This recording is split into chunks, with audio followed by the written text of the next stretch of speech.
Welcome, everyone. This is your friend, the DN What If, here with another exciting fanfiction. Today, we're diving into the story of What If Deku Became a Bunny Hybrid? If you enjoy this video, don't forget to hit that like button and subscribe for more fanfiction content just like this. Now, let's get started with the fanfic. It'll just be for a few weeks. Please say you'll have him. We don't have the space and he needs a quiet place to recover. I can even pay Yo Dash. It's fine, Kuda. Hitoshi cut off Kuda before he could continue. It's fine, honestly it is. The only issue is that Hitoshi has zero clue on how to care for a creature other than himself, let alone a rabbit. He's read that they can be high maintenance. They need special diets, lots of attention, space to run around, they chew everything, can get sick or injured easily. Overall, Hitoshi thinks it's a bad idea to entrust him with such a fragile and dependent animal. But Kuda insists, and who was Hitoshi to question an animal expert such as he? If Kuda thought Hitoshi could handle it, then Hitoshi could handle it, probably. Besides, his soft-spoken friend rarely ever asks for favors and he's helped Hitoshi out enough times that he is morally obligated to do anything for him at this point. The phone line crackles and Hitoshi's attention is brought back to the conversation. Only if it's fine, okay? I don't want to force it on you, it's a big responsibility, especially in this case. Now that does pique Hitoshi's interest. How so? You're not giving me a rabid animal, are you?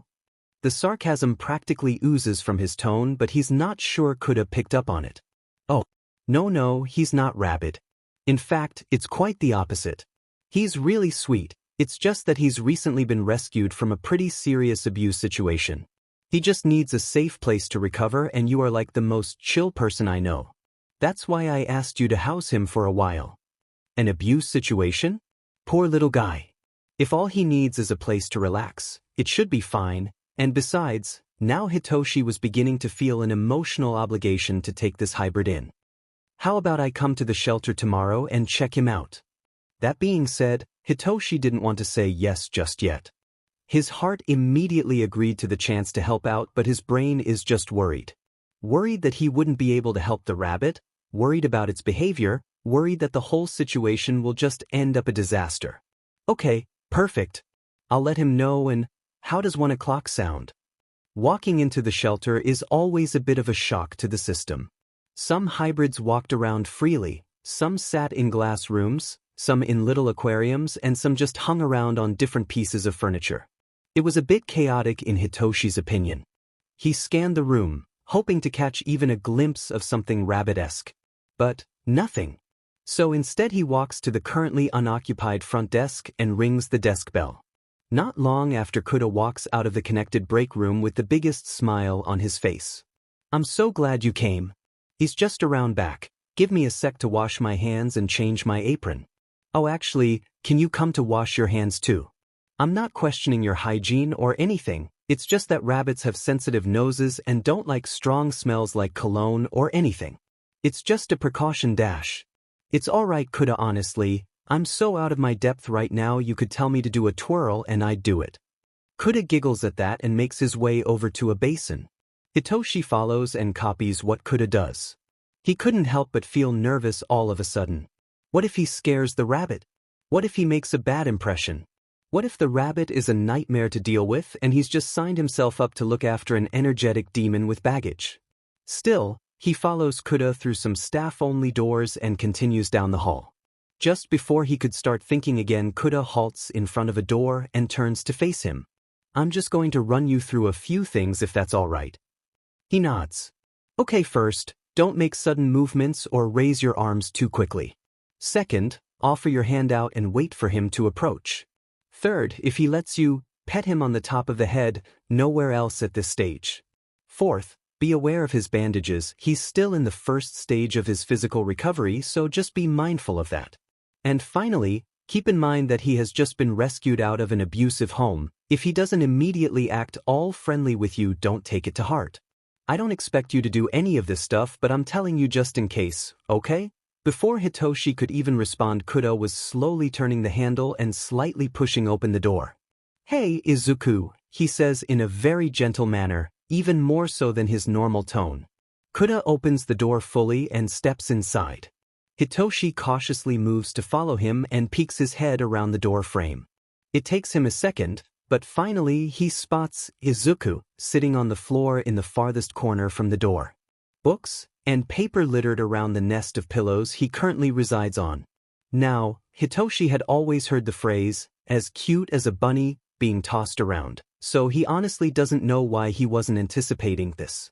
The first thing that Hitoshi notes is that this bun had the fluffiest green hair he had ever seen. The next thing is the floppy ears hanging on either side of his head. On top, they were the same green of his hair, with a darker green on the tips, but the inner side was a soft cream color. What Hitoshi catches next are the white bandages that peek out from beneath his baggy white shirt and black shorts. They neatly wrap around his neck, forearms and wrists, right thigh, and from what Hitoshi could see from under the pristine white socks, his left lower leg and ankle as well. They do well to cover the worse injuries, but Hitoshi could still see deep bruising running along his legs and arms, even from his neck and collarbone. It was upsetting to say the least. Once the boy acknowledges the unfamiliar man's presence, he moves from his seated position to stand on wobbly legs. From his new posture, Hitoshi could see more, like the shallow cuts along his legs and how his clothing positively hung off of him. Hitoshi was sure he was nothing but bones beneath the draping fabric, though it was hard to tell from his baby face and plush thighs. The boy brings his hands to his chest and shifts his gaze to Kuda, obviously nervous about having a stranger in his space. "This is who I was telling you about earlier. His name is Shinso Hitoshi and he's one of the best guys I know." Hitoshi would be flattered by the introduction if he wasn't so nervous. He was a sarcastic beach by nature and he didn't want to F this up. He remembers Kuda's instructions and, almost robotically, slowly raises his hand. The boy looks at Hitoshi, then back at Kuda, then back at Hitoshi. He was afraid, but that was understandable. They stayed like that for a solid minute and a half before Hitoshi was about to put his arm down. But before he had the opportunity to, the bunny took a hesitant step towards him, then after looking at Kuda to make sure this was okay, took another step. Suddenly closer than before, Hitoshi could take in the features of his face in more detail. He was, in simple terms, positively adorable. He had freckles dusted across his cheeks and over his cute little nose. Hitoshi took note of how some of them seemed to form a diamond pattern on either cheek, which was slightly cool. His plush pink lips were slightly parted, making way for a small glimpse of pearlescent white teeth. His hair framed the sides of his face too, and despite his starved body, his cheeks held onto some baby fat, giving him a squishier look. His eyebrows were upturned, showing how nervous and unsure he was. But what enraptured Hitoshi was the bunny's eyes.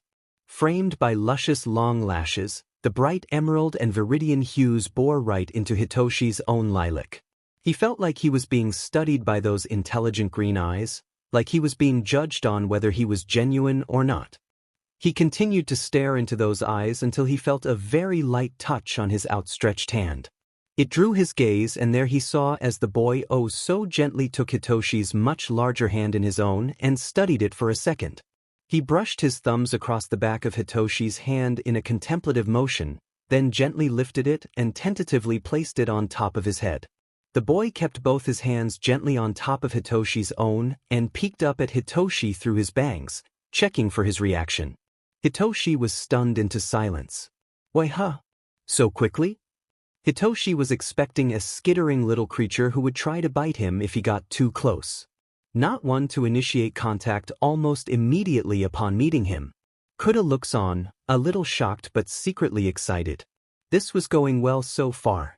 Way better than he had anticipated. "I guess all my buttering up did work.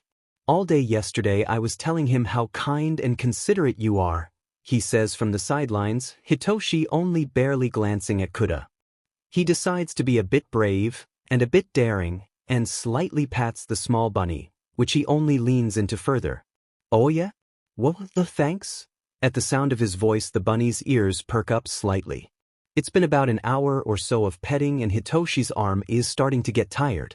He doesn't want to stop petting him, not at all. He would do this all day if he could.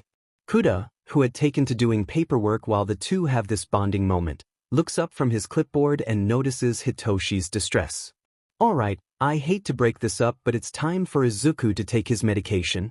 Kuda, God bless his soul, stands up from his seated position and stands in the doorway, back pressed against the open door to keep it from closing. Hitoshi tried to gently retract his hand but Izuku's loose grip tightened slightly and Hitoshi dare not move any further. Kuda chuckles a little and walks over to the duo. He slips his clipboard down onto the ground then places his hands on top of Izuku's, wrapping around them slightly and pulling them off. You can see Hitoshi again tomorrow. Right now you have to take your medication and you know it makes you sleepy. Besides Hitoshi has to go home too, we can't keep him here all night. The bunny has his eyes downcast and looks to the floor in shame at the latter statement, which in turn made Hitoshi feel guilty. Oh, it's fine, Kuda. I enjoyed being here.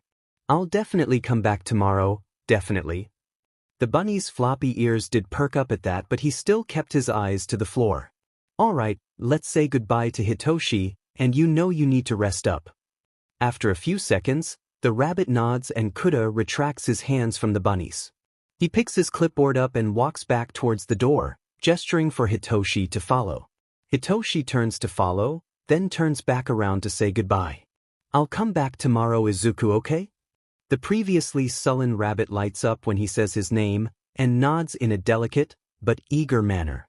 The two men walk out of the room. As soon as the door shuts behind him, Kuda turns to the still stunned Hitoshi, and whispers excitedly, "That went great. He must like you. I haven't seen him initiate touch like that before. You'll take him in, won't you? Please say you will." And now, after experiencing such a special moment, how could Hitoshi refuse? Besides, Izuku seems easy enough to take care of. He doesn't seem aggressive or overly skittish, just from what Hitoshi could tell. God, what has he gotten into? Oh, you should have heard him. He was muttering for a solid 2 hours after you left. He was worried he was too forward or too greedy. It's the most I've ever heard him talk in the weeks we've had him here. Oh gosh, he'll be so excited to know he's going to stay with you. Hitoshi could hear shifting on the other side of the phone. In all honesty, Hitoshi couldn't stop thinking about yesterday. He never thought he'd get so attached to a rabbit of all things, and only after meeting him for 2 hours too.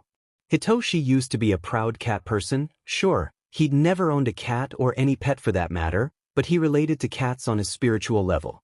So imagine his surprise that he was now committed to taking care of a rescue rabbit full-time.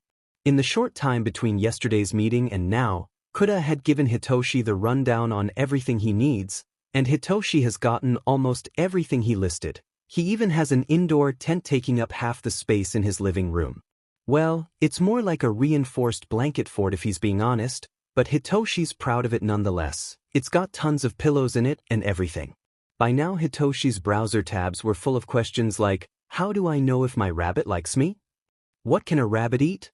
Where does a rabbit like to be pet? How do I make my rabbit feel safe, etc.? He had purchased all he needed for Izuku to eat a healthy diet. His fridge was now stocked with a variety of different vegetables and herbs, and a few fruits were thrown in there too. He's the most prepared for this than he has been for anything else in his life. According to Google, Hitoshi is now basically an expert in caring for a rabbit. I know this is a little sudden but 2 of our hybrids are about to give birth, so we need Izuku's room. Do you think you'll be able to take Izuku in today? I'm really sorry, this is very short notice. What is it with Hitoshi zoning out while on the phone? But once what Kuda had just said sunk in. Today? I mean, yeah, but wouldn't that be too soon? I mean, he only met me just yesterday and all. What if he doesn't want to live with me? Suddenly, even though he's physically ready, he feels so mentally unprepared. Are you kidding? Izuku loved you. You bonded yesterday, and don't you already have all the stuff I told you to get? Anyway, I gotta go, it's hectic here. I'll pack his things and I'll drop him off at your place if that's okay? Hitoshi could tell things were getting frantic over there. He understood the rush, really he did. They needed room they didn't have and Hitoshi was willing to house 1 hybrid. And really, it's just 1 rabbit, an abused one though. It'll be fine. Yeah, of course. You can drop him off anytime. With that, he ended the call and began his internal panic. 20 minutes later his apartment doorbell rings and he wastes no time in going to open it. There stands Kuda, looking more frazzled than usual, holding 2 plastic bags worth of things. Izuku stands next to him, however, this time he looks nervous, his gaze never leaving his feet. Kuda wastes no time depositing the bags inside, clearly in a hurry to get back to the refuge. Okay, everything is here, call me if you need any help. His medicine and medical supplies are in one of the bags and his books and notebooks are in the other. I've given you a timetable of when and how he needs to take his medicine in one of the bags. Just make sure you don't give him too many sugary things to eat, stick with bland things for now until his body gets used to a healthy amount of food. Okay, I've got to go, thank you so much Hitoshi, I owe you. And like that he's gone, leaving just Izuku and Hitoshi standing in the doorway. After a second of gazing at the door, look at each other. Hitoshi, being the forever awkward person, breaks the staring contest. So, house tour. Izuku nods. And there's the bathroom. Right next to it is my room, so if you need anything and I'm not in the living room, you'll probably find me in there. Izuku's just been trailing behind him through the brief tour of the apartment, taking in the details and memorizing where everything is. The apartment wasn't too big, it was a one-bedroom, one-bathroom with a storage closet, a kitchen, and a living room. They circled back to the living room and Hitoshi gestured to the blanket tent. I only have one bedroom and I figured you might have been uncomfortable with sleeping in my room, so I hope this is okay. He looks to Izuku expectantly and Izuku steps his way to examine the place he would be sleeping now, his head slightly moving around curiously as he takes in the outer appearance. He ducked his head inside it, then back out to Hitoshi, a sudden look of amazement on his face. He crawled inside fully and the tent flaps softly closed behind him. His reaction helped ease Hitoshi's nerves. He has no idea why introducing him to the pillow fort was the most nerve-wracking part of this tour. He waits a few minutes but Izuku hasn't come out yet, so Hitoshi decides to just leave him be. His eyes drift back to the bags left on his doorstep, so he goes to retrieve them and unpack them for Izuku. The first one is his medical bag. Bandages, antiseptic agents, a bunch of pills that Hitoshi can't read the name of without getting a headache, and burn cream? Price. He takes out the timetable, checks it over, and enters some alarms into his phone to remind him he doesn't need to take anything until 7, so that gives him a solid 2 hours of rest. He moves on to the next bag and it's just got books along with 2 or 3 standard notebooks. He stacks them up and decides to leave them near the tent entrance for Izuku to grab if he wants them. Now that those are unpacked, Hitoshi has a realization. Izuku has no other clothes. Or anything else for that matter. That's not a bit of a dilemma. What the F is Izuku going to wear?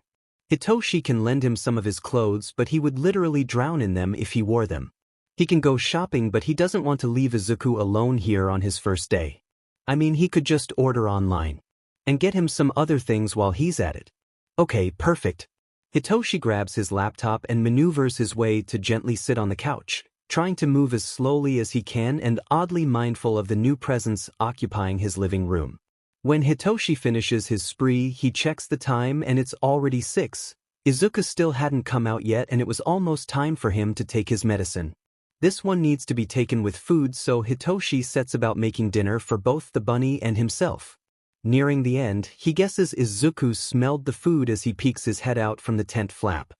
His eyes were droopy and his hair more tousled than usual. He probably just woke up from a nap.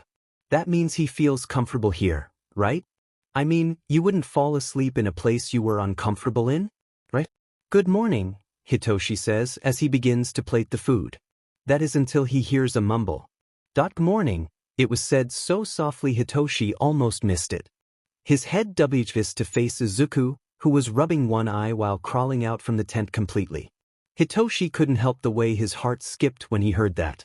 He hadn't heard Izuku speak before, frankly, he didn't know if he could. And the way he mumbled it, ugh, too cute. Hitoshi breaks out of his awe-induced stupor and takes Izuku's plate to the living room, not forgetting to snatch his medications and a glass of water from the counter. He sits down in front of Izuku and the bunny just watches him sleepily as his food is placed on the carpet. Hitoshi starts to reread the boxes of medication, checking and making sure he's definitely giving Izuku the right amounts. Okay, so, it says here that you need to take 2 of these and 1 of these? Is that okay, Izuku? I mean, we both know you have to take it, but like, it's okay, right? Despite Hitoshi's unsureness, Izuku just nods and holds his little bandage-covered hand out for Hitoshi to deposit the pills in. He does so and hands Izuku the glass of water as well.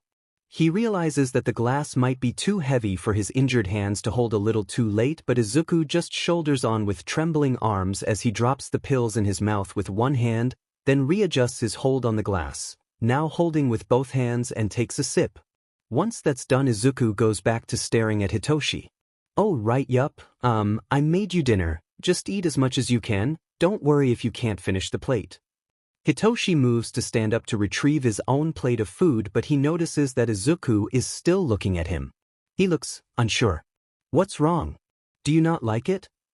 It seems like that was the wrong question as Izuku frantically shakes his head. His eyes drift to the food and then back up at Hitoshi. "You're allowed to eat, Izuku. I made the food for you, I want you to have it." He tried to sound as encouraging as possible, and it seems to have worked as Izuku hesitantly nods his head and examines the bowl. Hitoshi takes this as his cue to continue his exit. He grabs his own dinner plate and makes his way over to the couch, not before grabbing the remote and switching on the TV. He doesn't really pay attention to whatever show comes on though, more content to watch as Izuku starts to nibble on his vegetables, utterly immersed in the colorful cartoons on screen. "Hey Izuku, we need to change your bandages before you go to sleep." A few hours have passed by now and it looks like Izuku is starting to get sleepy. His eyes have gotten droopy and his head keeps bobbing up and down in his battle to stay awake. Honestly, it's adorable to watch, but Hitoshi's gotta put his priorities in line and make sure he takes care of Izuku properly. At the mention of his name, Izuku's ears twitch up and he slowly tears his head away from the screen to face Hitoshi. He looks so cute. Hitoshi almost forgot what he was supposed to be doing. He moves to stand up and the bunny does the same, albeit more shaky and sluggish. He continues to trail behind the taller man even as Hitoshi goes to the kitchen to pick up his medicine bag, then turns back around and makes his way to the bathroom. Hitoshi sets the bag on the sink counter and then begins to unpack everything inside, examining each product label before setting them down. He finally gets to the sheet of instructions Koda left and starts to read through it, all the while Izuku stands in the middle of the room, a hand rubbing his sleepy eyes and his feet wobbling as he tries to keep himself standing. Hitoshi turns around and takes in Izuku's state before something clicks. "Oh CRP. Didn't Koda mention something about his evening medicine making him sleepy? Oh shit, Izuku, I'm sorry. I totally forgot those pills make you tired. Let's sit you down, okay?" Hitoshi frantically apologizes and Izuku moves to sit on the bathtub ledge, his aching feet finally getting some relief. Let's see here. Okay, bandages first. I'm gonna start with your hands, is that okay?" Hitoshi was feeling nervous. He hadn't done something like this before. Well, he's had to take care of injuries, but not to this scale, or with as much threat of consequence. He didn't want to do it wrong, he didn't want to make things worse and hurt the bunny. Izuku seemed to share none of his worries and dutifully held out both arms. A bit stunned by his immediate obedience, Hitoshi takes an awkward second to compose himself, mentally. As carefully as he can, he gently holds Izuku by the wrist with one hand and starts to unwrap the bandages with the other. He keeps his hand steady, trying his best not to jostle any injuries or cause anything to open. Though his steady hands began to shake when he witnessed what was beneath the neat white bandages. They were now completely removed and Izuku's arm lay bare in Hitoshi's gentle grasp. Hitoshi couldn't help but stare. His outer forearm was utterly sliced up, the cuts were jagged and uneven, only tugged together by black stitches. The skin in those areas was so bruised, dark purples, blues and blacks painted themselves around the wounds, circling around his delicate wrist in a way that looked so painful. It took Hitoshi a second to regain himself. Just what the hell happened to this rabbit? He felt his blood begin to boil yet turn frigid. His joints felt so stiff that he couldn't move, but he couldn't pull his eyes away either. A gentle touch falls upon Hitoshi's hand and brings him back to the present. He tore his gaze away from the limb and met the soft viridian eyes of the rabbit. There was an unfamiliar look in the rabbit's eyes. Shame, fear, and humiliation all swirled within, but the most prominent one was the determination. It brought Hitoshi back to his senses. He needed to do this. He couldn't keep getting caught up in his own feelings. This was to help Izuku. Hitoshi nodded his head and got a hold of himself. He twisted around to the counter to grab what he needed and began to clean the cuts. It just kept getting worse. The bruises, the cuts, the burns, it was getting too much for Hitoshi to bear. It hurt his heart in a way he'd never felt before. Both arms were similarly damaged, his left arm being the worst. His medical sheet told Hitoshi that the arm had broken under the force of whatever attacked him, and that it had been stuck in a cast for a while prior. It showed too, both surgery scars and stitches littered his arm, and where there weren't stitches there were burns. Deep, angry, weeping burns that looked excruciating and uncomfortable. And Hitoshi wasn't anywhere near done. He had only cleaned and rewrapped Izuku's arms. He still had his neck and legs to go, not even counting what was underneath his clothes. Izuku had been a champion the entire time, staying as still as he could, only flinching when antiseptic was being applied or Hitoshi pressed in the wrong areas. Once he was done wrapping his arms, Izuku even held out his leg for Hitoshi to begin working on. He was so good, however, Hitoshi recommended they take a quick break. With a heavier heart, Hitoshi told Izuku to wait there and made his way out and into the kitchen. He took a good few minutes staring at a wall, just trying to process how intense and gruesome his injuries were, and how there were even more that he hadn't seen yet. Each time he thought about it, his heart twinged painfully. The bruises were the worst around his wrists. It looked like finger marks in places, large fingers. They traveled up until they increased in intensity again around his upper arms. Whatever had attacked him had tried to hold him in place so violently that it left dark purple bruising all over him. It made him sick to think about the implications of that. It made him sick to think about how the fingerprints varied in size as if by different hands, different people. He couldn't think about it anymore, didn't want to think about it. Instead, he went to the fridge and grabbed a juice packet. It was low sugar and hydrating, pear-flavored, so Izuku should enjoy it. He took a second to steel himself before he made his way back to the bathroom. Walking in, Izuku was in the same place he had left him, sitting on the edge of the bathtub and keeping watch of Hitoshi. Just a little snack before we keep going. After opening the lid, he handed the packet to Izuku, who dutifully took it and began to sip at it hesitantly. After getting a taste of it, he started to drink it with more enthusiasm. Hitoshi busied himself by reorganizing the medical equipment and rereading the instructions. Meanwhile, Izuku just watched him, his eyes searching between being glued to the back of Hitoshi's head and his working hands. Hitoshi took a shuddery breath. "Okay, are you ready to keep going?" Hitoshi spun around to see Izuku staring at him, juice packet in both hands while his mouth takes small sips. He nods, of course, and Hitoshi kneels down on the bathroom mat. "I'll do your legs now, okay?" And with minute confirmation from a distracted Izuku, he began to take off Izuku's shin-high socks. When rereading the notes, Hitoshi found out that the socks were used as a sort of compression stocking to prevent blood clots and promote circulation following a surgery.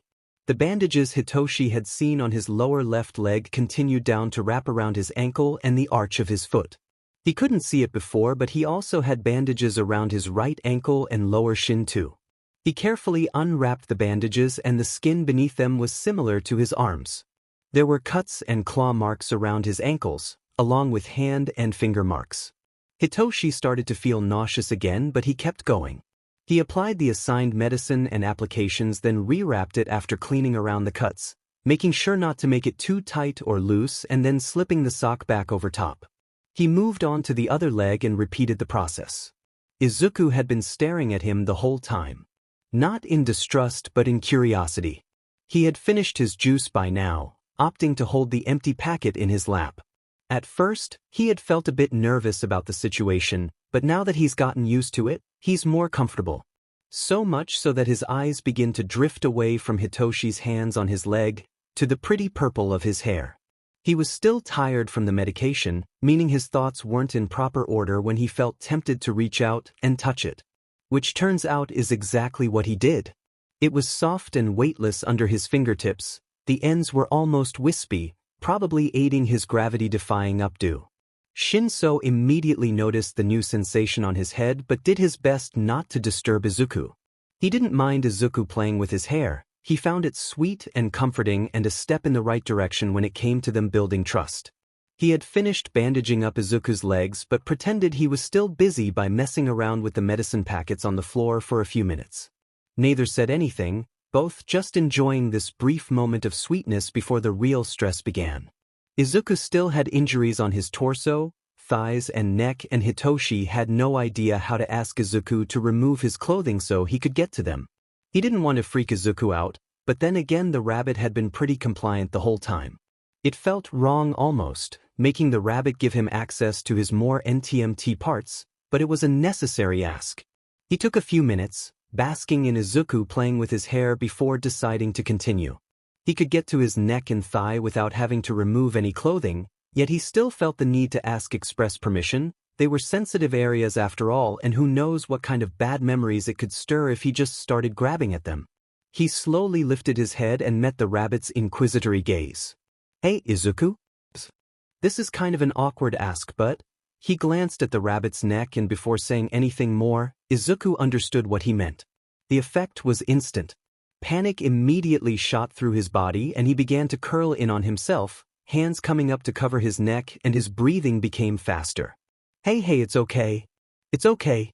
We can go as slow as you need and I'll stop touching you as soon as you say so, I promise."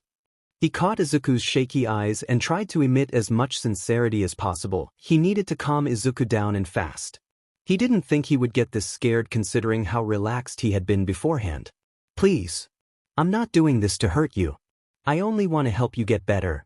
They held each other's gaze, Izuku scanning his face for any hint of ill intentions. Eventually, he decided he found none. His posture relaxed a bit and his breathing slowed down, however his hands still remained in their place. "That's it, good job." Hitoshi began to praise him, hoping that gentle encouragement would help him feel more at ease. Izuku's expression remained unsure as he kept studying Hitoshi. Apparently, Hitoshi's praise worked as after a short while Izuku's hands shakily removed themselves from his neck. "Thank you, Izuku. I mean it. Thank you for trusting me." There was barely a nod from Izuku and Hitoshi shifted to stand up. "Is it okay for me to keep going? You can say no, I won't be mad." Izuku's eyes followed Hitoshi as he stood, never once leaving him even as he thought over the question. It's okay." The hesitant whisper brought an instant smile to Hitoshi's face and a tingly warmth to his heart. Hitoshi smiled softly and silently breathed out a sigh. He should have expected this. He really should have. Considering Izuku's sudden panic at being touched on his neck, Hitoshi really should have assumed the worst. But the fact is that he didn't, and now he has to face the worst unprepared. Bites and handprints overlapped each other. The bruising was so harsh it looked like they had been trying to strangle him to death or cut off his airflow completely. The bites were that of a carnivore. The sharp teeth bore deeply and gruesomely into every inch they could. Most looked like the result of an attack, but some looked like claiming marks. There were multiple, all in the area between where his neck and shoulder met. Hitoshi doesn't know a lot about the dynamics of hybrids, but he does know a few things. A bite like that is meant to claim someone as a mating partner. With how fresh they looked, with how recent his injuries looked, he felt sick. He felt the tears slide down his face before he even knew he was crying. It all just became too much. "I'm so sorry, Izuku," he sobbed, voice cracking. Izuku was confused. He thought that Hitoshi would be mad and disgusted by him. In Izuku's experience, owners don't want you unless you are pure and unclaimed. They didn't like used toys. He was so afraid that Hitoshi wouldn't want him anymore and would throw him away like everyone else did, or give him to the dogs to have fun with before returning him back to his handler. Hitoshi had been so kind to him so far. He hadn't hit Izuku yet. He fed him, he let him sleep, he asked Izuku what was okay, and now he's apologizing to Izuku. He didn't know what to do. For the first time in his life, he made his owner cry, not the other way around. How could someone do this? How could someone have been this cruel? Though Hitoshi hasn't had Izuku for long, not once has he been annoying, not once has he been aggravating. What would have caused someone to go this far? To inflict this much pain and damage upon such an adoring creature? What did he do to warrant such abuse, if he even did anything? He thought it had just been physical abuse before, but how naive he was. the fingerprints all over him, in places to restrict his movement and hold him still. The claw marks to accompany them, hooking into his flesh to prevent him from running away.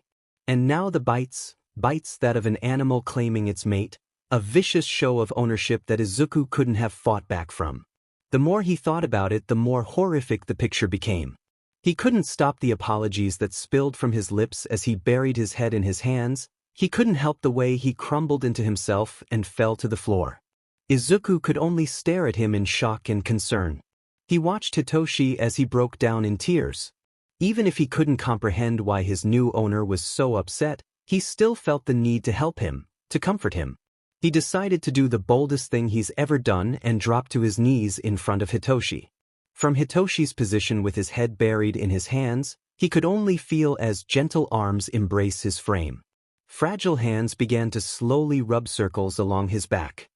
Please don't cry. I am not worth your tears is what he almost said. Izuku has learned that the way to garner positive attention from an owner is to show affection and obedience to them first. He has learned that if an owner thinks you are sweet and easy, they'll be less violent and aggressive towards you. It would benefit you in the long run to swallow your fear and accept any gesture they make towards you with gratitude. With Hitoshi, it was easier. He naturally felt safe around him, in a weird, unfamiliar way. All his life he had been surrounded by predators, but Hitoshi, he was not one of those predators. He looked just as unsure of himself as Izuku was unsure of him. He wasn't pushy or forceful, he was considerate and patient. It made Izuku feel more at ease around him. Made acting sweet rather than scared easier. In terms of hybrid hierarchy, he was an omega, you could say. His body was built as more of a stress relief toy than a machine built for survival. Which is precisely why he was separated from his best friend when he was little. Kaken was a wolf hybrid, he's pretty sure. He had a DMT personality and would frequently fight with the other strong hybrid kids. Because of his build and strength, Kaken was sold to the dogfights. And Izuku, because of his meek personality and pretty face, was sold to whoever would take him. When he wasn't being used by the owners, he was given as a treat for their more permanent pet hybrids to enjoy. Him being a bunny didn't help either. Humans seemed to have a weird fascination with rabbits, deeming them as an icon for SEC and promiscuity, but also as a symbol for cuteness and innocence. It was weird. The punishments were harsh and the rewards were even worse. He would be punished for every little thing and the rewards were more like rewards for them than they were for him. Every now and then he'd get an owner who didn't hit him, but were instead put off by his timidness and would return him back to his original handlers. It hurt every time, both the sting of rejection and the body-numbing fear of going back. He's been passed around between owners so many times that he's lost count of how many he's had in total. Over time, all their faces meshed together into one being that promised pain. His memories became blurred together in this time period. He can only remember snippets of particular moments of cruelty or kindness when triggered, but the emotions accompanied by them are a constant. The only solid memories he has is from even before he had his first owner. When he had first been taken by scary men and placed in a cell of a room with other frightened hybrid children. It was cold. It was damp. It was dark. The sounds of whimpers and cries of starving kids reverberated around the cell, creating a symphony of sound with the pitter of droplets falling from the leaky pipes. So far, everyone else had only ignored him, too caught up in their own sufferings to bother paying attention to anything else. Though that's not to say it was entirely peaceful. When it came to feeding time, it was like a SW's had been flipped. The handlers would dump the scraps onto the ground and watch as they all fought for it. There was only enough for half the kids in there, and everyone knew that. If you were weak, you didn't eat at all. Izuku was the smallest and he was the newest, meaning he was the weakest. The people who kept them didn't bother to separate the predators from the prey, and lucky for Izuku, he was the only prey there. He was a recent addition to the trafficking unit, along with some blonde wolf kid who seemed to be in a constant state of annoyance, though who could blame him? Over time, the hunger drove some mad. They began to lash out and start fighting amongst themselves, claiming that if there were fewer of them, there would be more food for everyone else. The handlers would intervene before anyone died, thankfully, but they never did anything to help the injured afterwards. They just chained the aggressor to the wall and walked away. By now, it was feeding time, thus the desperate fighting commenced. Everyone began the mad scramble of waiting for the handlers to dump the sludge-like food on the ground. They stepped on each other's tails, pulled at each other's ears, and trampled on one another. Cries of pain echoed above the yelling of, "Move, it's mine, I'm starving." The handlers finally opened the hatch and threw the food in front of them. It took maybe 2 seconds for everything to be gone, leaving some licking at the ground, hoping to find something more, only to find none. There was less this time than there normally was. "You!" a little wild dog shouted while pointing at Izuku. Izuku was curled up in a corner, waiting it out until everyone finished and went back to their spots on the floor so he could pick at the ground in hopes of something. He visibly flinched, going wide-eyed as he stared at the boy. It was the first time he had been addressed by someone in the week he had been here. The boy's shout brought the others' attention and suddenly everyone began staring at him. "You're a rabbit, right?" he shouted at the frightened boy. At Izuku's confused expression, the boy began to stalk forward with a crazed grin. "You know, out in the wild, dogs like me eat tiny rabbits like you." Izuku now understood. He jolted up to his feet and shuffled back as far as he could to the wall. His little body shook in pure fear and adrenaline. He looked around as everyone gained an expression of clarity. Eat the rabbit for food. Suddenly it felt like the whole room had turned on him. Some began to slowly stalk towards him. A wild dog and a bear cub at the front. Izuku frantically searched for an escape, but unfortunately, in the tiny stone cell, there was none. His eyes met the wild dog's and it seemed that triggered the attack. He leapt forward, clawed hands digging into Izuku's shoulders as the force of the dog knocked him to the ground. He began to struggle, shaking, pushing and kicking at the growling boy above him in some hope to escape. He lashed out and somehow he scratched the boy on the cheek with his hand. The boy stilled and Izuku took this opportunity to run. He scrambled out from underneath but only got a few feet away before a weight crushed his body against the floor, knocking all the air out of him as the bear straddled his back. His hands reached out and clawed into Izuku's wrists, pressing them to the ground and restraining Izuku. He could only sob and cry as he was rendered helpless. He tried to buck the boy off, but he was much heavier than Izuku was. Izuku could feel his bones creaking under his weight. It felt like his ribs would snap. His heart began to hammer in his chest again as the wild dog lifted his head up by his ears. He stared at him for a second before snarling cruelly and smacking his head into the ground. "Kill this stupid rabbit," was all Izuku heard before jaws snapped around his frail neck. He was going to die, this was it. Only 7 years of life under his belt, and he was about to face such a gruesome death without being able to let out so much as a wheeze. Only he didn't. The jaws around his neck stopped their tugging and were wrenched off of him. The weight on his back was thrown off and suddenly Izuku could breathe again, though he didn't dare look at what was happening. His fear overcame him and his body curled itself into a ball. His head hurt from being slammed into the ground and his wrists and shoulders were bleeding. It became silent all of a sudden. Deathly silent, and Izuku tensed. Footsteps pattered towards him slowly, but he didn't dare see who it was. "Oi!" Izuku didn't respond. "Hey, you still alive?" The person lifted his ear and shouted into it, causing Izuku to flinch and look at him. The blond boy he arrived with crouched before him. His normal scowl was morphed with slight concern. Izuku's head whipped around, trying to see his attackers only to find them unconscious on the ground. His eyes shot to meet the blond boy's bright red ones. They stared at each other for a sec before the wolf grinned at him. It was sharp and toothy, but somehow, it helped clear the fear from Izuku's system. The boy offered his hand out and Izuku hesitantly took it. "I'm Katsuki and I'm the best," he proudly announced. Izuku wholeheartedly believed him. "I am Izuku." He stuttered quietly. Katsuki leaned in a little and cupped his ears forward. "What did you say? I can't hear you." Izuku repeated his name, slightly louder than before and without stuttering, thankfully. "Deku? What a weird name." At that Izuku puffed out his cheeks in indignation. "It's Izuku, not Deku." Katsuki became amused and he grinned slyly. "I think Deku suits you better." "No, Kaken." Now it was Katsuki's turn to act affronted. It's Katsuki. Dumb Deku, don't those big ears work? They work just fine, Kaken. I think it's yours that doesn't work. They grinned competitively at each other and Izuku crossed his arms at Katsuki, only to wince when it aggravated his wounds. It broke their competition and Katsuki's expression became worried again. He gently grabbed Izuku's hand and led him to his corner. Katsuki was undoubtedly stronger than everyone else and was the most DMT, thus he got his own corner of the room without being crowded or disturbed by the other kids. He sat Izuku down and started to examine Izuku's wrists. Izuku just watched him in curiosity but jumped when Katsuki brought his wrists up to his mouth and liked it. What are you doing? Izuku tried to bring his hand to his chest but Katsuki's grip remained firm. I'm helping, idiot.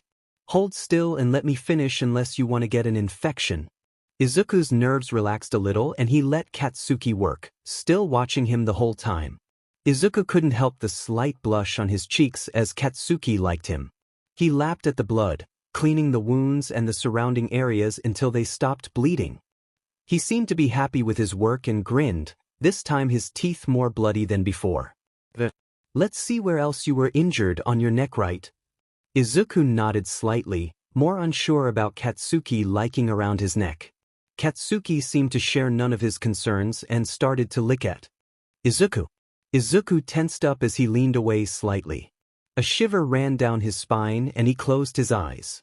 It was a weird sensation. His nerves were telling him to not let a predator lick his neck, but he honestly trusted the wolf, for some reason. Katsuki sat back and examined him again. I think your shoulders will be fine. That dog was too weak to do any real damage. He sits back against the wall next to Izuku. Him sitting cross-legged, while Izuku had his knees pulled up to his chest. Izuku snuck glances at Katsuki every now and then, and every time he looked, he saw that the boy was staring at him. Izuku gulped. So. Why did you help me? He inquired, arms going to wrap around his knees as he peered inquisitively at the wolf. He seemed to ponder for a second, bringing a finger up to tap at his chin as if in deep thought. Honestly, I thought you were a girl. He grinned at Izuku cheekily and Izuku's eyes widened incredulously. What? Stop teasing me. He resisted the urge to swat at the wolf's arm as a blush spread across his cheeks. Just kidding, he stuck his tongue out. I did it because I like you and I hate people who pick on the weak. He gained a sort of childlike seriousness to his face as he puffed his chest out at his own response. I see. Well, thank you, Kaken. You saved my life. He was quiet when he said it, but his gratefulness was prominent. At the praise, a small blush formed on Katsuki's face as he looked away. He grumbled out, "Don't worry about it," and they sat in silence for a second before the cold started to get to Izuku and he began to shiver. Wordlessly, Katsuki shuffled closer and leaned his body against Izuku. Wolves have a higher body temperature compared to other hybrids. I don't mind if you use me for heat. Izuku smiled and leaned against Katsuki too. Thanks, Kaken. The two sat there for a while on the bathroom floor. Hitoshi trying to stifle his sobs and Izuku holding his shaky frame in a gentle embrace. It was after a while that Hitoshi's heaving subsided and he sat there motionless, utterly embarrassed by his show of weakness and a harrowing feeling pooling in his gut. Izuku still stayed in his kneeling position, though taking in his new owner's trance-like state, decided to slowly remove himself from Hitoshi to give him some space. Deciding that it would be best to finish this up, he reached towards the bandages, intent to rewrap his neck and get this whole thing over with. Hitoshi noticed what Izuku was attempting to do and mentally slapped himself. Now was certainly not the time for him to be so selfish. He let out a long breath to center himself and stood back on his feet. The motion caught Izuku's attention and he stopped trying to unwrap the bandages. He looked up at Hitoshi and stood up as well. It's okay, Izuku. I'll do it. I'm sorry that I broke down on you like that. Hitoshi says as he holds in hand out in a request for Izuku to deposit the bandages. After getting a reassuring nod from the taller man, he does so. He sits back onto the tub ledge and tilts his neck to be more accessible. He repeated the same process he had done when rewrapping all the other wounds, and once satisfied, gave Izuku a pat on the head. He had honestly done it without thinking and was going to apologize profusely, but Izuku accepted the touch. And wasn't Hitoshi so grateful that he did? He thought he had royally effed everything up by breaking down like that when he should have been focusing only on Izuku. Despite enjoying patting Izuku's fluffy hair, he also wanted to get this whole ordeal over with as soon as possible. "Do you have any other injuries under your clothes?" He was hesitant when he asked, not wanting to freak Izuku out as he had done before and wanting to give him a choice. The rabbit's eyes followed his and he slightly ped his head to the side. "I think so. I don't think they're as bad though." Hitoshi did not take his word for it. Something told him Izuku would rather hide his injuries than admit to them. "If it's okay, I just want to give them a quick look over, just in case." God, he really hoped Izuku wouldn't freak out as he had done before, but honestly, after his recent knowledge, it was a completely understandable reaction. Instead, though, Izuku hesitantly and slowly began pulling up the hem of his shirt after shakily nodding at Hitoshi. Sure enough, the injuries weren't as bad, but they made Hitoshi's heart sink even further into his stomach. Deep bruising traveled all over his torso. Some were in the shape of shoes and some were just indistinct blotches of dark colors. It looked as if he had been beaten up multiple times. Though what made his muscles constrict further was the hand and finger-shaped bruising all over his hips and waist. If he looked at them too long he was going to start crying again, he just knew it. His back was the same, though the bruising was more expansive. Now they're finally finished. After signifying he was done with the inspection, Izuku put his shirt back on, his posture far more relaxed now that it was over. "How about you head to the living room and I'll clean up in here," Hitoshi said, and Izuku wasted no time in doing so. He quickly made his way to his tent and wiggled inside as quickly as he could. He was exhausted, confused, and concerned for his owner, but most of all he was just tired. He snuggled into the pillows and quickly drifted off to dreamless slumber. Hitoshi washed his hands off in the bathroom. He felt numb, his heart hurt, his head hurt, and his body felt so effing heavy. He just wanted to sleep. He made quick work of packing away all the medicine back into the plastic bag and put it in the sink cabinet for storage. Wasting no time, he exited the bathroom and speed-walked to the living room. He grabbed the remote and turned on some documentary channel as he lay down on the couch. He wasn't really watching it though, he just needed something to distract him. He didn't even notice as his eyes drifted closed and he fell into the comforting embrace of sleep. When he awoke it was to the quiet buzz of the TV and some shifting across the living room. He slowly cracks his eyes open to see Izuku sitting on the floor with his legs crossed, eyes fixated on the screen. Well, they were, until Hitoshi yawned loud enough to garner his attention and his head whipped around to look at him. Seeing that he was now awake, Izuku crawled over so that he was closer to the laying man. They stare for a second before Izuku hesitantly opens his mouth and attempts to speak, but it seemed like he was struggling with the words. "What's up, Izuku?" Hitoshi prompted. I just wanted to ask if you are all right," shyly replied the bunny. Hitoshi gently smiles at his concern and stretches his arm out to place it on Izuku's head. Izuku accepts the affection but still gazes at Hitoshi expectantly. "I'm all right. You don't have to worry about me." The bunny pulls a face like he doesn't quite believe him, but after a particularly nice rub behind the ears, decides to drop it in favor of being pet. The clothing Hitoshi ordered online still hasn't arrived yet. There was some issue with shipping or something unimportant, but the matter of the fact is, Izuku needed something new to wear. It wasn't like Izuku was dirty or stank or anything, in fact, he was quite clean. But unfortunately, there have been a few incidents in which Izuku would spill food or water when his hands shook too much or if an injury had opened up and blood seeped out of his bandages. But in short, Izuku couldn't keep wearing the same shirt and shorts for the next few weeks until the order had arrived. In the meantime though, Hitoshi had the idea that he could wash a few of his older, and hopefully smaller, clothes and give them to Izuku to wear. He just hoped they were intact enough or didn't smell too much. Deciding to put this plan into motion one night, Hitoshi ventured to his closet and searched for any clothing he hadn't worn in a while. While Hitoshi was a minimalist by nature and often enjoyed a more decluttered environment, he had a surprising amount of clothing left from when he was a teen. A surprising amount meaning only a few t-shirts, 2 hoodies and 2 pairs of sweat breathes. He knew the hoodies and sweatpants would be giant on Izuku though because they were baggy on Hitoshi when he used to wear them, but the sweatpants did have a drawstring so hopefully, they'd be able to cinch it in around the waist more so it would stay up. Hitoshi scooped up the clothing and put them in the washing machine immediately after smelling them. God, teenage boys fucking smell.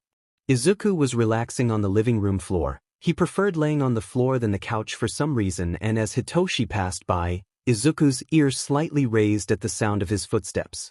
It's been a few days of Izuku staying with him and thankfully, he now seems completely relaxed in Hitoshi's presence, rather than the slightly nervous demeanor he adorned before.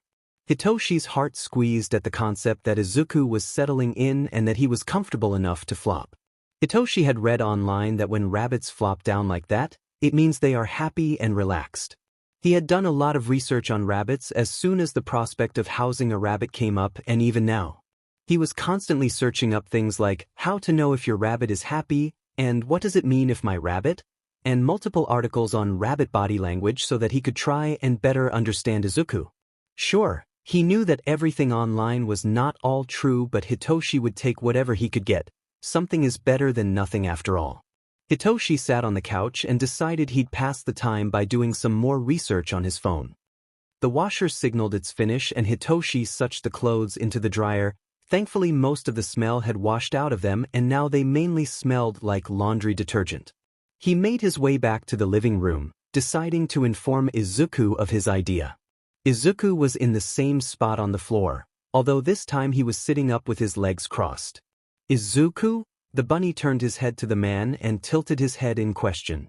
I was just thinking, and you can totally say no if you don't like the idea, that I had some old clothes you could wear if you wanted to. I had ordered some online a while ago but they've been delayed so. After the words sunk in Izuku's eyes widened.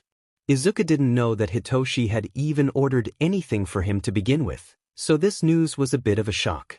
Are you sure that's all right? I don't want to be taking anything from you. You've already done so much for me. That's another thing about Izuku, he always thinks that he's being a burden on Hitoshi even when it's Hayachi offering him something. He doesn't seem to understand that Hitoshi actually wants to give him things and that he wants to help Izuku. So as always, when Izuku asks this, Hitoshi answers, I wouldn't be offering it if I didn't want you to have it, Izuku. It's just some old clothes that I never use and you need something new to wear. At that, Izuku guiltily looks down at his food and blood-stained shirt. He looks back up at Hitoshi. Thank you very much, Shin. He shyly stutters out. It's absolutely no problem, Izuku.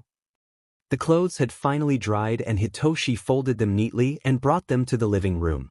Izuku waited for him at the hallway entrance and eagerly eyed them, slightly bouncing in place. It's probably best if you try them on now to see if they fit well enough. If they don't, I can always go out and buy something from the store. Izuku wore a sort of determined expression, like, if they don't fit, we'll make them fit. It was cute, but if they weren't right, Hitoshi didn't mind spending the money on something more suitable. They moved to the living room and decided that the only thing Izuku really needed to try on was the sweatpants. He handed them over and Izuku moved to pull them up over his shorts. As expected, they were way too big.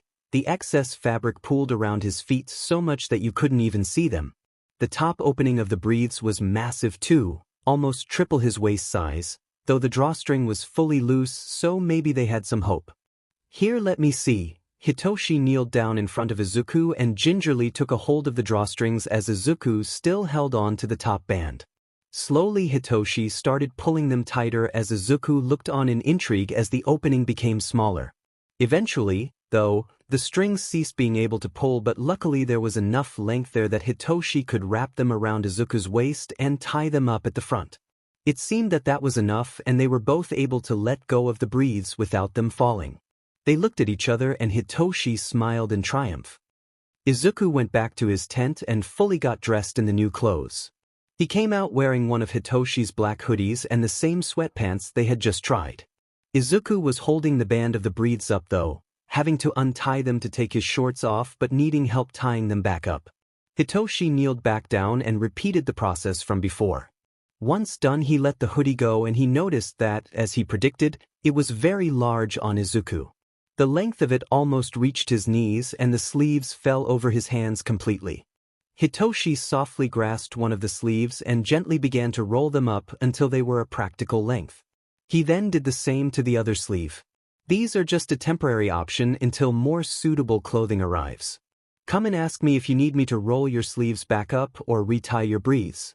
If you give me your old clothes, I can give them a wash too. Izuku nodded gratefully and Hitoshi smiled. His plan was a success. It's been 2 weeks since Izuku started living with Hitoshi and he's decided that he wants, no needs, to do something helpful around the house. Hitoshi didn't notice it at first when a few stray books would get tidied up or how the couch pillows suddenly began to feel puffier. But he did begin to notice when his dirty dishes would miraculously end up washed and in the drying rack and Izuku would pass by him with his bandaged hands soaking wet. Hitoshi honestly had no idea how to approach the subject. He didn't want to make Izuku feel like he was doing the wrong thing, but if he kept getting his bandages wet he might get an infection or something in his wounds. So of course, Hitoshi tries to compromise by laying out some RBB kitchen gloves next to the sink each morning and a sticky note saying, "Use these please," 3, placed on top. Izuku takes notice of it the next time he goes to do the dishes and Hitoshi watches as his cheeks flush red at knowing that he'd been caught.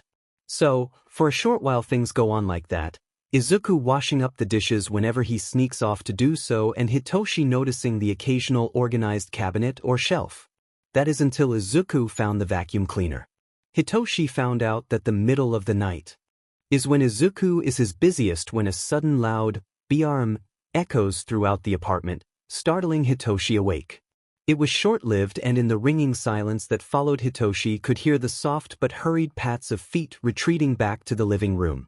In his bleary, half-asleep state, Hitoshi chucks himself out of bed and out into the hallway. The storage closet door was fully open and the vacuum cleaner was tipped over on the floor. Hitoshi almost chuckled at the situation but realized that it probably startled Izuku really badly. He somewhat speed-walked to the living room and saw Izuku nowhere in sight, probably hiding in his tent. Hitoshi sat down outside one of the tent walls, not close enough to touch it though. "You okay, Izuku?" He could almost hear a meep from inside the fabric walls and smiled to himself. "You're not in trouble," he yawns. "Vacuum cleaners are pretty loud though, huh? It must have scared you." Hitoshi hears some quiet shuffling from inside the tent and slowly Izuku crawls out of the flaps and sits to face Hitoshi, head down. "I'm sorry." He looked like he was about to cry and that absolutely would not do. He must think he's in trouble. "I'm not mad, Izuku. Not at all. I just came out here to check that you were all right. So, are you okay?" Izuku sniffs and nods. "That's good. I probably should have warned you about that, my bad." Izuku nervously looks up and meets Hitoshi's eyes. So?" He starts after a short silence. So what is it?" "The vacuum." Izuku tilts his head. Does he seriously not even know what a vacuum is? He guesses that they were talking about the same thing and nods his head, ears flopping forward. "Well, it's a device that people use for cleaning. It scks up dirt and stuff from the floor, so that's why it was so loud." Hitoshi immediately notices how Izuku's eyes widen and shine at the description and his ears slightly perk up. But it seems the limits to Izuku's need to be useful did not stop at cleaning. For a few nights now Izuku has been watching Hitoshi cook. Just from a distance at first, peeking around from the living room or sitting behind the counter. After a while of observing Hitoshi though, it seemed like he'd know when Hitoshi would need things like salt and would slide them over so they were easier to reach. Hitoshi almost tripped over Izuku one time when he turned around to grab something and Izuku was already there, holding it and ready to hand it to Hitoshi. It seemed that Izuku was dissatisfied with such a small job though. If Hitoshi was baking something he'd try and sneakily mix the batter while Hitoshi was distracted with doing something else. Hitoshi began to assign him legitimate jobs after seeing how persistent he was in wanting to help. He lets Izuku mix things together and grab ingredients for him when requested. Sometimes it's a cute struggle as Izuku's 5 feet 1 inch self tries to reach the higher-up shelves. After a valiant effort in trying to reach it on his tippy toes, he'd either try and jump to get it or use a stool if Hitoshi hadn't already noticed and grabbed it for him. Though, Izuku is not allowed to cut things up nor handle hot items. He originally tried to, but after seeing how shaky his hands were and just the general danger, Hitoshi immediately put a stop to it and busied Izuku with doing other things. Soon enough they settle into a routine and the process of cooking goes almost rhythmically, both of them enjoying the activity and then being able to eat the fruits of their labor while cuddled up on the couch and watching TV. This leads to the next thing Hitoshi has noticed about Izuku. The rabbit seems the most distracted and content whenever he's eating.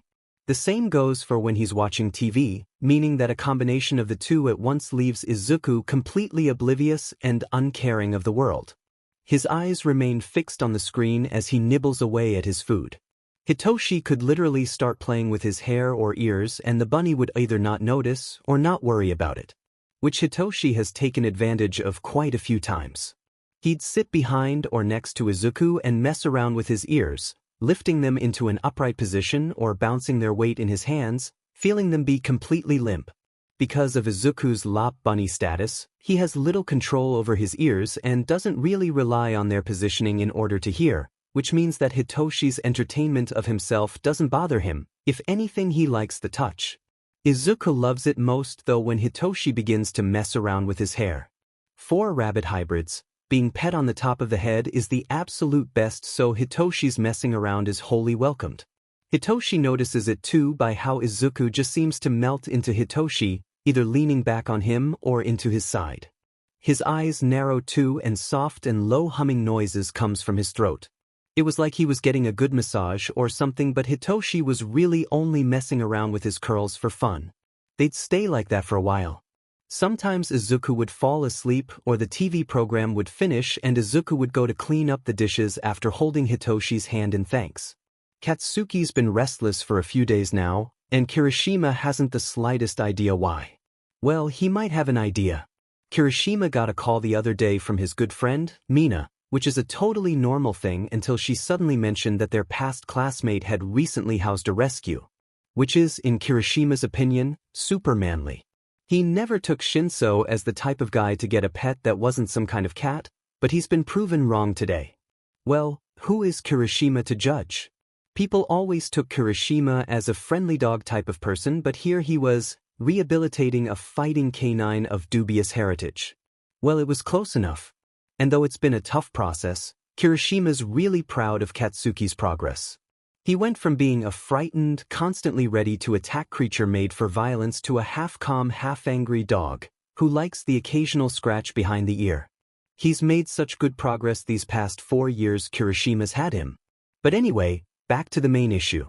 Katsuki's been more grumbly than usual, which is something considering he always has something snarky to say.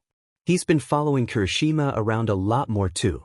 He never expected Katsuki to take so much interest in a rabbit of all things, but he keeps trailing Kirishima, tugging on his shirt, saying, "Let's go. I need to see him." It was a bit shocking, to say the least. The only issue was that Kirishima was worried. He felt awful for it, but he wasn't sure how it would go. Bringing Katsuki, a big canine with a mean face, to the home of a newly rescued rabbit. He was just a bit worried that Katsuki would frighten the poor thing. It was also Katsuki's persistence that created this odd feeling. He wasn't sure why Katsuki wanted to go meet him. It was really out of character for him to take interest in, well, anything other than himself. But eventually, Kirishima ran out of excuses. Katsuki had overheard it from Kirishima, who heard it from Mina, who was told by Koda, that Shinso had taken in a rescue recently. A green rabbit rescue. As soon as Katsuki had heard it, his heart almost leapt right out of his throat. A green rabbit. What are the chances? Now, Katsuki is pretty sure green is an uncommon color. It's not unheard of in hybrids, but it's not very common. A green rabbit, on the other hand, that's an even rarer combination. Katsuki had only met one green rabbit in his lifetime, that being his childhood best and only friend. No matter how slim the chance may be, Katsuki would not risk it.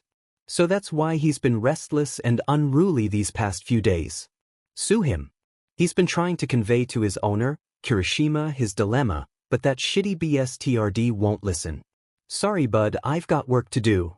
Not now cats, the bunny's still settling in. We can go later bud, but I'm busy right now though. This BSTRD. But it seems like his constant bugging has finally worn his owner down. Tomorrow they will be going to visit the purple a-hole. Tomorrow he'd be able to make sure. To find out if this really was Deku. I don't know, man, but Katsuki has been so persistent about this. It's really odd. Kirishima was really trying to sell his case here, which wasn't easy considering the fact that Shinso also shared Kirishima's worries. I trust and respect your opinion, Kirishima, I really do, but I just can't see how this would go well. I mean, no offense, but bringing over a wolf like Katsuki might actually give Izuku a heart attack. Yeesh, I mean Kirishima can't exactly deny that, but still, he's gotta persevere, for Katsuki's sake. Hey, he's probably not a wolf. But anyway, could you— I don't know. Ask Izuku about this? Who knows, but with the way Katsuki's acting, they might know each other? And God, he hopes so. If they already know each other, that would make this a lot easier. Or maybe complicate things. He hopes it's the first. That I guess it wouldn't hurt to ask. Give me a second. Kirishima can hear rustling on the other side of the line, which was promising. He turns around and flashes a quick thumbs up at Katsuki, who had been watching Kirishima from his designated spot on the couch. The intensity of his stare would have made Kirishima shiver if he wasn't used to it. Kirishima can hear Shinso speaking softly on the line. It's quiet so he can only pick up a few things. My friend, a wolf, know him. Mita. Okay, well that, was a good sign, he thinks. He was pressing his phone so close to his ear to hear that Shinsu's voice at normal volume startled him and he almost dropped his phone. Okay, so he said yes. When Hitoshi had first received a call from Kirishima, he had almost declined it, genuinely not recognizing the number. He and Kirishima had rarely talked before, even though they were in the same class in high school. It wasn't like they were close friends or anything. But Kirishima was a good guy and was always kind to Hitoshi, so when he answered the call and heard a chipper, "Hey Shinso," a small smile began to grow on his face. But then Kirishima mentioned that his pet wolf was pretty much obsessed with meeting his rabbit. Of course, that sent his hackles raising and he had half a mind to insult Kirishima's intelligence and then hang up. But he didn't. He heard him out, and somehow it turns out that Izuku and Kirishima's wolf might actually know each other. Which was kind of fing wild. Now Hitoshi has an excited/nervous bunny hopping all around his apartment, running around from his tent to the front door to Hitoshi, then back to his tent again. Hitoshi had to tell him to sit down before he slipped on his socks or ran into something, but the rabbit kept on bouncing in his seat on the floor. It was kind of strange, in a good way though. Seeing Izuku this excited helped ease Hitoshi's nerves a little. It seemed like he and Kirishima were the only ones fretting, rather than the two hybrids. So Hitoshi spent the night trying to sleep, occasionally getting woken up by Izuku running to the door or window to check if it was daytime yet. He just hoped Izuku actually got any rest. As soon as Kirishima hung up the phone, he let out a major sigh of relief, a heavy weight lifting a bit from his shoulders. Hopefully, now Katsuki would be less grumpy all the time and maybe he can make a friend too. Kirishima had tried to socialize him with his friend's pet hybrids, but Katsuki preferred to be by himself, often getting annoyed by the other's loudness or touchiness. Kirishima had just accepted that for now, at least, Katsuki would be more comfortable as a loner. But what a turn of events it was to see Katsuki, now with his usually still tail wagging and his eyes sparkling at the prospect of meeting another hybrid. It was a good feeling seeing Katsuki so happy, but he couldn't help the worry that still pooled in his gut. Ideas of what-ifs clouded his thoughts. What if the rabbit is too skittish and Katsuki gets mad or disappointed? What if it goes horribly wrong and it's all Kirishima's fault? He tried not to let his worry show, and it seemed like Katsuki didn't take any notice of him, instead choosing to stalk over to the windowsill and stare out of it, his tail wagging with the same intensity as before. It should be fine, Kirishima tries to tell himself. Katsuki's not out of control, and while he is sometimes impulsive, he's responsible. It should be fine, Kirishima repeats to himself like a mantra when he tries to fall asleep. It's finally morning and Kirishima would be arriving with his wolf in 4 hours. Izuku was already up and at it, tidying up the living room with the speed and precision a professional cleaner would envy. The kitchen was already spotless, Izuku seeming to forget that they still need to eat breakfast and packing away everything on the counter. He was still running around when both he and Hitoshi rounded a corner at the same time, knocking into each other. Hitoshi grabbed Izuku's shoulders to steady him before he fell and could feel the energy buzzing under Izuku's skin. Hey, slow down, we've got time. He tries to be reassuring and Izuku still bounces up and down on his toes. Let's have some breakfast and relax a bit, yeah? Hitoshi keeps his hands on Izuku's shoulders and leads him to the kitchen counter, sitting him down on a stool. Izuku lets him, still bouncing on the stool in his now slightly contained excitement. Hitoshi makes them a simple breakfast, being careful not to use too many items or utensils so he doesn't ruin all Izuku's hard work. Izuku all but inhales the food when given to him and goes back to running around, this time to his tent, throwing all the pillows out of there so he can reorganize it. All the while Hitoshi just sits at the kitchen counter in resignation, slowly eating his cereal, still sleepy despite the chaos going on right behind him. Kirishima almost screams when he wakes up. The first thing he sees was Katsuki, staring down at him from his standing position beside the bed. Let's go. Now, he orders before stalking out of the room.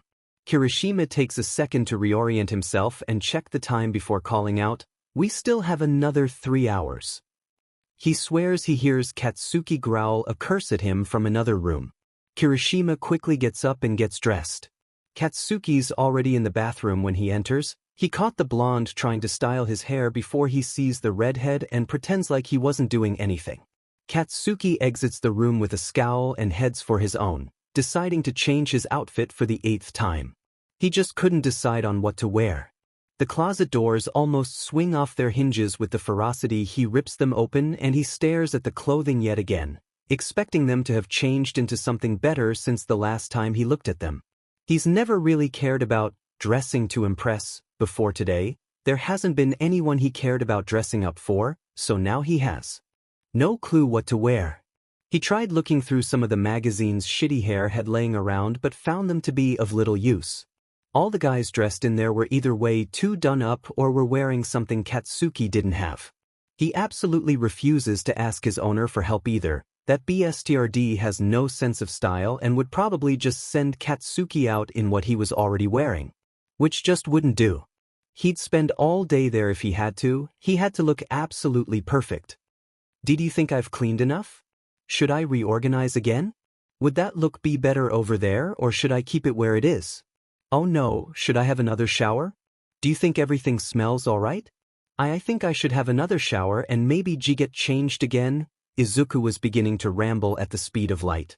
Hitoshi, who has yet to be witness to one of Izuku's muttering storms, just watched on as the usually silent rabbit almost paced a hole in the floor.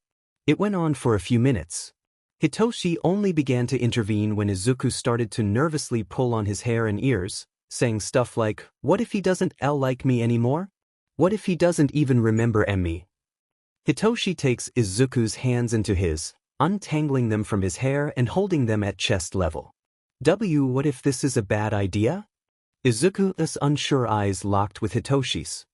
He could see the tears beginning to well up in his eyes. He was overthinking this. Do you want to see him? A nod. Are you sure? Another nod. Hitoshi sighs and Izuku sniffles. Izuku, he's the one that was basically begging to meet you. I don't think he's gonna care about whether some pillows are arranged in size or color order. You're thinking about this too much. Let's just calm down for a while and watch some TV, yeah? We've got an hour and a half left and everything is basically ready. The house looks amazing, Izuku. You've done a good job. Izuku shakily nods and takes a few deep breaths. Hitoshi leads them over to the couch and sits Izuku next to him, still holding his hands. Izuku leans his head onto Hitoshi's shoulder and shuffles himself all the way into his side. Hitoshi can feel the steadily decreasing shiver from Izuku's body as he begins to relax slightly, calming down from his earlier panic. Hitoshi uses his free arm to first turn on the TV and then start to soothingly pet Izuku's head. It's a bit uncomfortable but nothing Hitoshi couldn't manage. Apparently, an hour and a half go by fairly quickly and the two are disturbed by a knock on the door. Katsuki took deep breaths as he stood before the apartment door, waiting. Kirishima leant forward to knock, his free hands gripped slightly tightening on the leash attached around the wolf's neck. Katsuki knew that wearing a leash and collar was mandatory for most hybrids when brought outdoors, but that didn't mean he hated it any less. Right now, it made him feel claustrophobic and constrained. He already felt like he was going to vomit from nerves, so the leather around his neck really wasn't helping. They waited together with bated breath, Katsuki shifting on his feet and Kirishima holding on to his leash like a lifeline. Katsuki had no idea what he was going to do. He hadn't really thought this far ahead. Now he was confronted with the possibility that he might have gotten his hopes up for nothing. Thoughts of doubt kept swirling in his mind. He didn't know what he'd do if it was the wrong rabbit. But the door knob began to turn and suddenly Katsuki's thinking halted and his body stiffened. A body peeked around the half-open door. He was tall and lanky, Katsuki noted, with purple hair and matching eyes lined with impressive eye bags. This must be the owner. Hey Shinso, his owner waved nervously. Shinso returned the greeting politely, but then his gaze landed on Katsuki. Katsuki puffed his chest out as purple hair eyed him up. Shinso looked a little taken aback by him, and his hands somewhat pulled the door a bit closer. So, where's the little guy? Kirishima inquired, eager to break the tension between the two and get this all done with. Oh yeah, right. Shinso slowly broke his eyes away from the wolf's and pushed the door till it was fully open, giving the two an opportunity to look into the apartment. Katsuki's eyes immediately caught on Green, and peeking out from behind the lanky man was a shorter, all too familiar figure. Their eyes locked. It was him. It was really him. Izuku's eyes started to sting as they filled with water. He couldn't believe it was him. The figure in front of him was different than in his memories, but the blonde hair and red eyes were unmistakable. He was taller than before, he looked stronger too, and from what Izuku could see, his body adorned some battle scars as well. But even so, it was his Kaken. Izuku's bandaged hands raised to cover his mouth as he let out a shaky sob, the action breaking the standstill. Kirishi! Izuku is suddenly tackled to the ground as Katsuki leapt forward to embrace him. He didn't care if it hurt as his bony body hit the floor, he only cared that they were finally together again. He could feel Kaken's body shake as he held him, his face buried into Izuku's bandaged shoulder. Izuku returned his hug desperately, his little hands clutching at the fabric on Katsuki's back with no intent to ever let it go. Kaken, I missed you, he whispered. Katsuki held on to him tighter. Shinso swears he felt his soul leave his body the moment Kirishima's wolf suddenly lunged forward. There wasn't even enough time for Kirishima to react before he had tackled his rabbit to the ground. Shinso raced forward, about to try and pull the wolf off or something, but then he saw Izuku's little arms snake around his back in a hug. They were hugging. Kirishima fell to his knees in relief and Shinso almost did the same. Man, that scared the shit out of me. Kirishima whispered with his hand on his rapidly beating heart. Katsuki's leash had slipped out of his grip when the wolf ran forward, and at that moment Kirishima's heart dropped. You're telling me? Kirishima nervously chuckled at that and used the wall to help push him back up. Shinso gestures for him to come inside. Welp, it's nice to see you again, Kirishima says. Shinso just laughs and shuts the door behind him. Kirishima and Shinso stand by the kitchen counter, cradling mugs of coffee in their hands as they watch the scene before them. Katsuki and Izuku had somehow moved from their spot on the floor and ended up on the couch, never leaving the other's side the whole time. Shinso had turned on the TV, but it seemed like neither was really watching it. I don't think we'll be able to leave, haha. Kirishima joked, taking a sip and throwing his gaze to the two hybrids. Probably not, seems like they are pretty intent to stay together, Shinso replied in complete agreement after seeing the reunion of the two and how close they are right now. There was a pause. Neither really knew what to say to fill the silence. I'm glad they're happy though. I've never seen Katsuki so touchy before. Kirishima whispers, somewhat catching Hitoshi by surprise. Neither for Izuku. There was another pause. Datso? What happened to him? Shinso stilled but let out a long sigh. He knew that he probably should have expected Kirishima to ask that, what with all the bandages and fading bruises on the bunny. I'm not completely sure. All I was told when I got him was that he had just been rescued from serious abuse and needed a place to recover. But he hasn't told me anything yet and I don't want to push. Shinso propped his elbow up on the table and leaned his cheek into his open palm. The redhead wore a sympathetic expression. Seems like we're in the same boat. Katsuki was rescued from a dog-fighting ring when the whole circle got shut down. Poor thing was so scared and hurt, he wouldn't let anyone touch him or get close. That was 4 years ago now, he still doesn't like to talk about it. Shinso just frowned and looked toward the two on the couch. People can be so cruel. I wonder how they came to know each other. Such an unlikely pair, don't you think? Kirishima held a soft smile. Hitoshi understood how he felt completely. A rabbit and a wolf.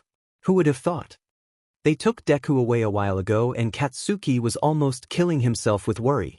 Usually, when a kid was taken away, they didn't return, and Katsuki absolutely could not have that. He felt he needed to be with Izuku or he would die. They always stuck together in that cell. Izuku was the only one Katsuki could trust. But now he's gone and Katsuki couldn't help and pray that he'd be returned. His ears pricked up as footsteps resounded outside the metal door. They got closer and Katsuki's hopes started to raise like they always did when someone came close. He hoped that they'd swing the door open and Izuku would be brought back inside. Katsuki ran to the door and pressed up against it. The steps got closer and closer until they were right outside. Katsuki's tail wagged. Please, please, please, please. The footsteps echoed away in the hall, passing by the door and receding. Katsuki slumped. False alarm, again.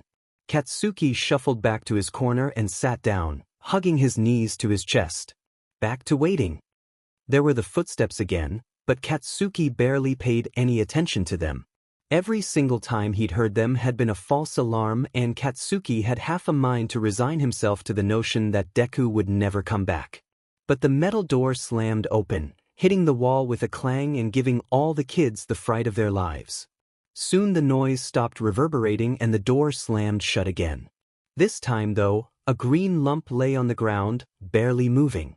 Recognizing the green hair, Katsuki ran forward and almost slammed into Izuku's body. Deku? Deku! Katsuki shook his shoulders but got minimal response. Izuku's eyes were half open, dazed and watery. He looked like he had been crying. Katsuki noticed the absence of dirt on his body. His hair was clean and fluffy and his shirt and breaths were white, not the dirt-encrusted brown everyone else wore. Deku lay limp and Katsuki recognized his state. He's been drugged up. Katsuki set about picking Deku up and bringing him to their corner, away from the curious eyes of the other hybrids. As he adjusted his hold, Deku let out a small whimper, capturing the wolf's attention. He immediately removed his grip on Deku's wrist and what he saw made his blood boil. His wrists had been rubbed raw, bruised and red. It looked like a rope had them tied together tightly. "Dakaken, it hurts," Izuku barely whispered but Katsuki caught it. What the F happened? Why did they do that to him? "I'm sorry, Deku." Katsuki picked him up and cradled his small body bridal style, carrying him over and sitting down with Izuku curled into his lap. They were so close now that Katsuki could feel the slight shaking of Izuku's weak body. He held him closer. "What happened, Deku?" No response, only Izuku's eyes slowly turning to meet his.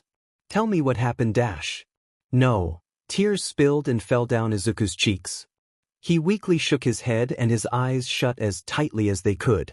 Katsuki felt his own lip wobble. He didn't know what to do, so instead of pushing for answers, he just curled into Izuku and held him tightly. They were startled awake by the door slamming open yet again. This time the man stomped through it and headed straight for the two after slamming it closed. Katsuki defensively hunched around Izuku. "Your FNG sale fell through runt. Apparently, you were too frightened to be a good pet." The much stronger adult grabbed Izuku by his bruised wrist and dragged him up. Katsuki could only shout and scratch at him, trying his best to hold on to the bunny.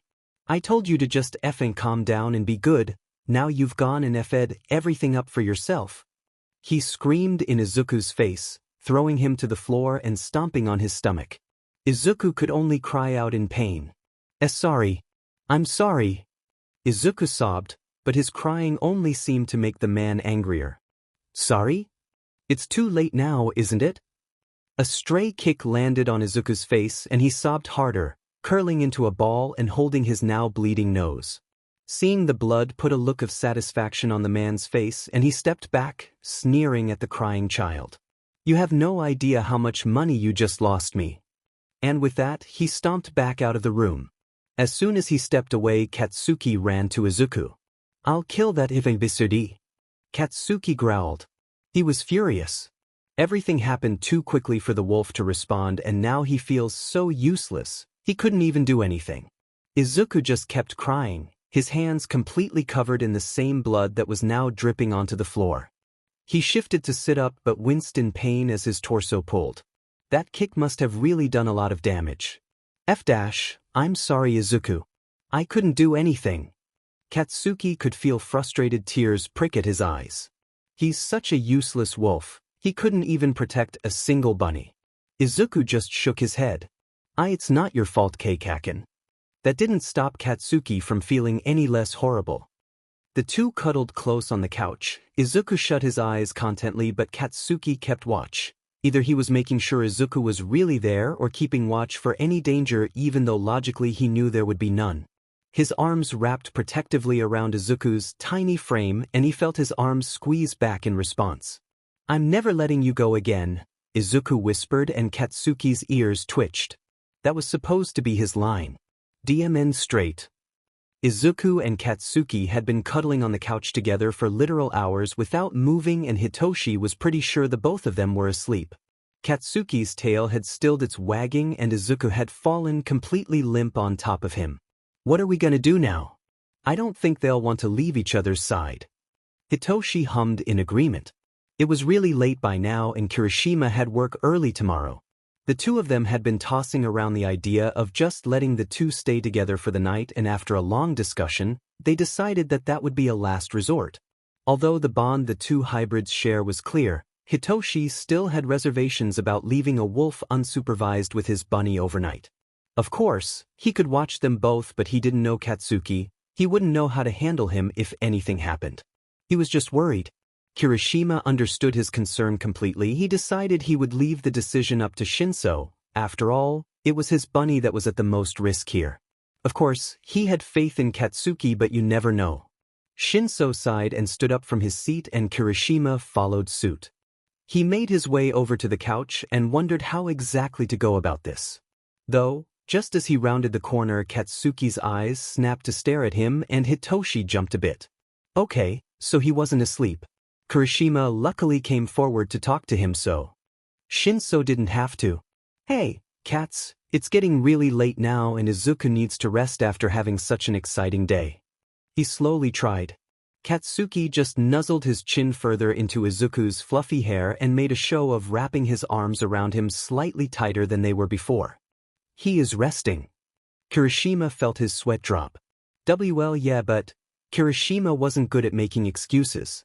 It's not like they were lying to him though, they were just trying to delicately separate them after reuniting after years of being apart. Maybe this wasn't such a good idea. Izuku started to stir at all the noise and slowly batted his eyes open. Hitoshi's such targets. Izu, it's time for them to go home. He was more suggesting rather than requesting and Izuku turned his sleepy gaze on him. But why? He asked in a small and sad voice while looking up at Hitoshi with the most pleading eyes he could. Hitoshi felt his resolve wilt and crumble and Kirishima the same. How could they have even considered pulling them apart? Okay well, I guess he can stay the night, he stammered and Izuku immediately and dopily beamed at him and snuggled back into the body under him. Katsuki tucked back in happily too and Hitoshi turned to Kirishima. What do you want to do? I've got an extra futon if you want to stay over the night. Kirishima smiled before looking a bit disappointed. I'd love to man but I've got all my stuff for work back at my place. I should probably get going now though, early morning start and everything. Hitoshi nodded in understanding and Kirishima went about gathering his things and putting his shoes back on by the door. Don't hesitate to call me if anything happens or if you need advice with Katsuki. He's pretty much chill most of the time, a little grumpy if anything, but that's about it. Hitoshi nodded and Kirishima went to leave. See ya later, Shinso. Yes, see ya. It was actually way easier than expected to look after the two hybrids together. The wolf didn't really do much other than follow Izuku around everywhere he went like a puppy and observe the apartment, and Izuku just happily chatted away at him when the two weren't quietly cuddling. It was very cute and sweet, and Hitoshi felt like his heart was constantly being squeezed by how wholesome it all was. Katsuki didn't really speak much, Hitoshi noticed. He more so relied on vague grunts and body language to get his point across, contrasting Izuku, who made sure to explain everything with as many words as possible so there was no possible confusion. What an adorable dynamic. Although, Hitoshi felt like he was constantly being watched and judged by the wolf. He would stare, borderline glare, at the man as often as he could and didn't care if he noticed. Hitoshi knew he was trying to judge his character. The wolf was probably aware of how shitty Izuku's life was before and wanted to make sure he was fine. Hitoshi's theory was confirmed when he overheard the two talking to each other from within Izuku's tent. What's this owner like? Katsuki bluntly asked, and Izuku stopped midway through his rambling. He paused and Hitoshi held his breath. He desperately wanted to know what Izuku thought of him, but he's never had the guts to ask. Please be good, please be good, please be. That he's really great? He cares about me, I think. Izuku says after a beat, a clear smile in his voice. Hitoshi sighed in relief. Has he hit you yet? Katsuki continued interrogating. Not at all. Izuku denied. Has he done anything else? This caused Izuku to pause again. He took a deep breath. No, he hasn't. He's really kind, and I don't think he's the type to do something like that. He was quiet but earnest. He fully believed what he said. You sure? Humans are all the same. They always want something from you in the end. The wolf gruffly said. He was clearly extremely protective of the bunny, but that didn't stop Hitoshi from feeling his heart sink. What about Kirishima then? The blonde stilled as Izuku pointed out his hypocrisy. He's different, Katsuki muttered. Then why can't you believe that mine is different too? He has treated me very well and I am very grateful to him. Katsuki paused in thought, mulling over Izuku's answer. That's fine. You don't need to worry about me so much. I'm safe now. All right, Katsuki grumbled and Izuku lightly giggled. Hitoshi felt the weight on his chest lighten. Izuku lightly yawned and some shuffling was heard in the tent. I'm sleepy. Then sleep, Deku. But I'm afraid that you'll be gone when I wake up. I want to stay with you. I'm not going anywhere. He settled but then sat up. Oh, wait here. Izuku quickly shuffled out from under the blankets and opened the flap of the tent. Hitoshi scrambled to get away quickly and pretend like he wasn't just eavesdropping or anything. Izuku rushed over to him regardless, and before Hitoshi could fully turn to face him, Izuku wrapped him in a tight hug. Thank you, he whispered. Hitoshi wrapped an arm around him too and pet him with the other. It was nothing. Now it's late, you should go to sleep. I'll see you in the morning. Izuku nodded and smiled up at Hitoshi before running back to the tent. Good night, he quietly called out. Hitoshi could hear Katsuki grumble when Izuku returned inside. And what was that about not leaving each other? Izuku cheekily giggled. Sorry, Kaken. The next morning rolled around rather quickly and Hitoshi wasted no time in getting out of bed. He didn't hear any commotion last night, but he still wanted to check on the two and make sure they were all right. He quickly tugged on some clean clothes and speed walked out of the room, finding the living room empty and the flaps of Izuku's tent still closed. Hitoshi neared closer and after hearing the soft breathing of them asleep, released the anxious sigh he was holding and made his way to the fridge to start on breakfast. Actually, what would Katsuki eat? Hitoshi really only had stocks of vegetables and fruits in the fridge, and considering he wasn't much of a meat eater himself, only a small plate of leftover chicken from a few days ago. But just as he began to sweat over the fact that he had essentially nothing to offer the large wolf to eat, he heard a rustling from the tent. As if the timing couldn't be more perfect, not. A spiky head of blonde hair poked through the flaps and out crawled Katsuki. He stretched his arms and legs once able to stand up fully, then flicked his ears back, turning his head to face the man in the kitchen. Hitoshi slightly froze up when Katsuki started to walk toward him. I want to talk to you, the blonde said as he closed the distance between them. Oh sure. Hitoshi stammered nervously, shutting the fridge door and turning to face the near-approaching wolf. Why do you have Izuku? The blonde asked once close enough. The question caught Hitoshi off guard and he blanked for a second. Well, a friend of mine runs a veterinary practice and called me up one day saying that he needed me to look after Izuku. They're pretty underfunded there, so they didn't have the space available to house him anymore. Katsuki flicked his tail and narrowed his eyes. That it? Yeah. What other answer did he want? What do you want with Izuku now? I don't want anything from him. The only thing I want is for Izuku to be safe and happy. I'm not like the psychotic scum he's had to deal with before, believe it or not. Hitoshi defensively said, getting annoyed with what Katsuki was accusing. I'll be the judge of that. The wolf stepped closer to him, getting into his space so their faces were only a few inches apart. Izuku trusts you, so I'll do the same for now. But if I see one scratch on him, you're dead if Angie meet. He growled and Hitoshi glowered. So much for trusting him, huh? Before he could even respond, soft padding of feet caught his and Katsuki's attention. He didn't even hear the tent open, but still, a sleepy Izuku walked over, his eyes pretty much shut with one hand rubbing them. He shuffled over to the suddenly docile wolf and wrapped him in a loose hug, slotting his arms beneath Katsuki's. Kaken, where'd you go? He mumbled into the taller hybrid's shirt. I'm just here, Deku. The wolf responded gently, a vast contrast to how he was when threatening Hitoshi a second ago. I know that, I heard you guys talking about something in here. They both froze. What did you hear? Katsuki hesitantly asked, his tail anxiously swaying behind him. Something about meat? I don't know, Hitoshi sighed and the wolf's shoulders sagged in relief.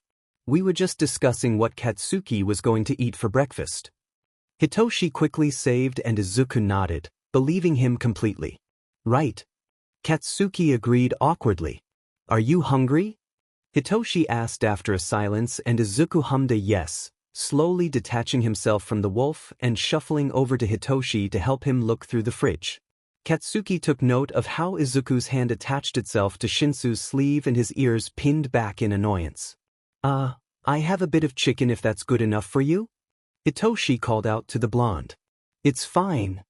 He responded and the man pulled the plate out, along with some other things. He set them on the counter and Izuku went to a drawer and took out 2 plates and 1 bowl, placing them where Hitoshi needed them. Pretty quickly the three's food was ready, Hitoshi with cereal, Izuku with fruits and Katsuki with the chicken. They ate together at the table in silence, Izuku contently kicking his feet around and Hitoshi awkwardly looking anywhere other than the wolf, who was staring at him diligently. Luckily his phone started to ring and gave him a worthy distraction. The screen lit up and showed Kirishima's contact.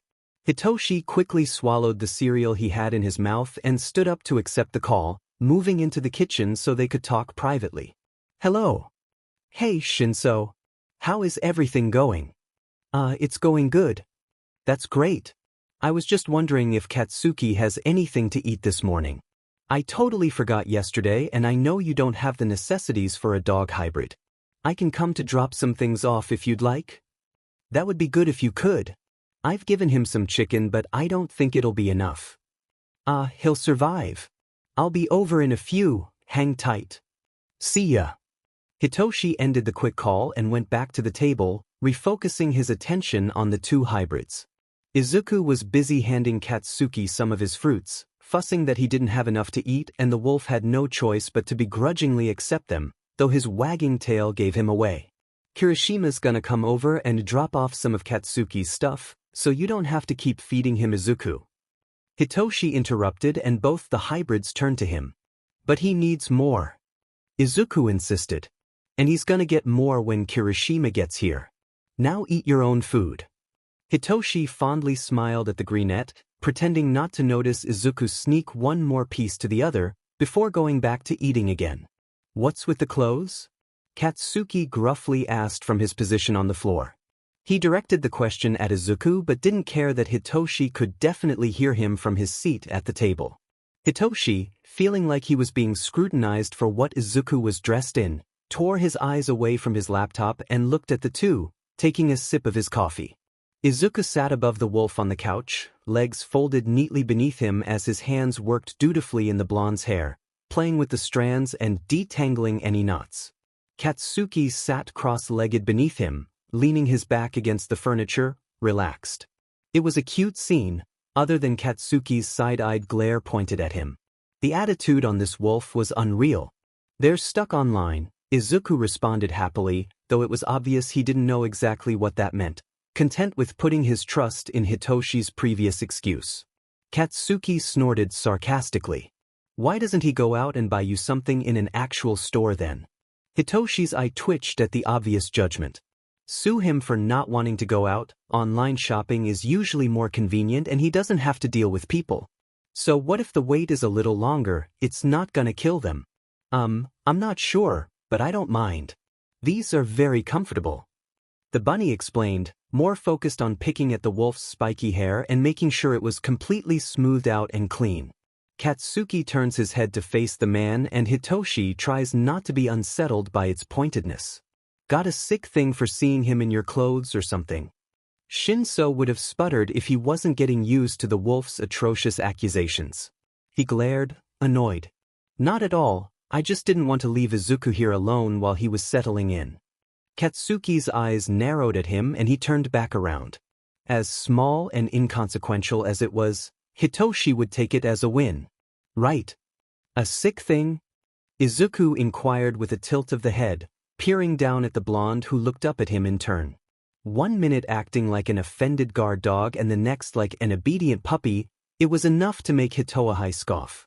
"Nothing, just wondering if they were clean enough so you didn't catch any diseases." He answered easily. Hitoshi was ready to kick him out. "Hitoshi doesn't have any diseases, don't be mean." Izuku reprimanded lightly, swatting at his shoulder. Katsuki just let him, unbothered by the weightless hits and more so amused by the attempt at disciplining him. There was a knock at the door that startled them and Hitoshi quickly got to his feet, hoping to some greater being it was Kirishima, praying for some reason he needed to take the asshole-ish wolf away. Izuku shifted like he was going to get up and follow him but Hitoshi raised a hand. "It's probably just Kirishima with Katsuki's stuff, no need to stand up, Izuku." The bunny nodded and settled back into his seat, still looking over to the door and Katsuki did the same. Sure enough, when Hitoshi twisted the handle it was the redhead that stood in the doorway with a bright smile. "Hey man. I'm on my lunch break right now so I can't stay long but I'm pretty sure I grabbed everything he needs. How have they been?" Hitsuhai slightly deflated at the confirmation that he'd have to put up with the wolf for a bit longer but let him in politely. Izuku offered a small wave to the man in greeting. "Hey little guy. I hope Katsuki's been behaving himself." At that the wolf scoffed and turned back around, hunching his posture over in retribution. Of course he was fing behaving himself, he didn't need to be checked on like a child. Izuku cutely nodded nonetheless. Katsuki let out a huff of impatience, making Izuku turn back around.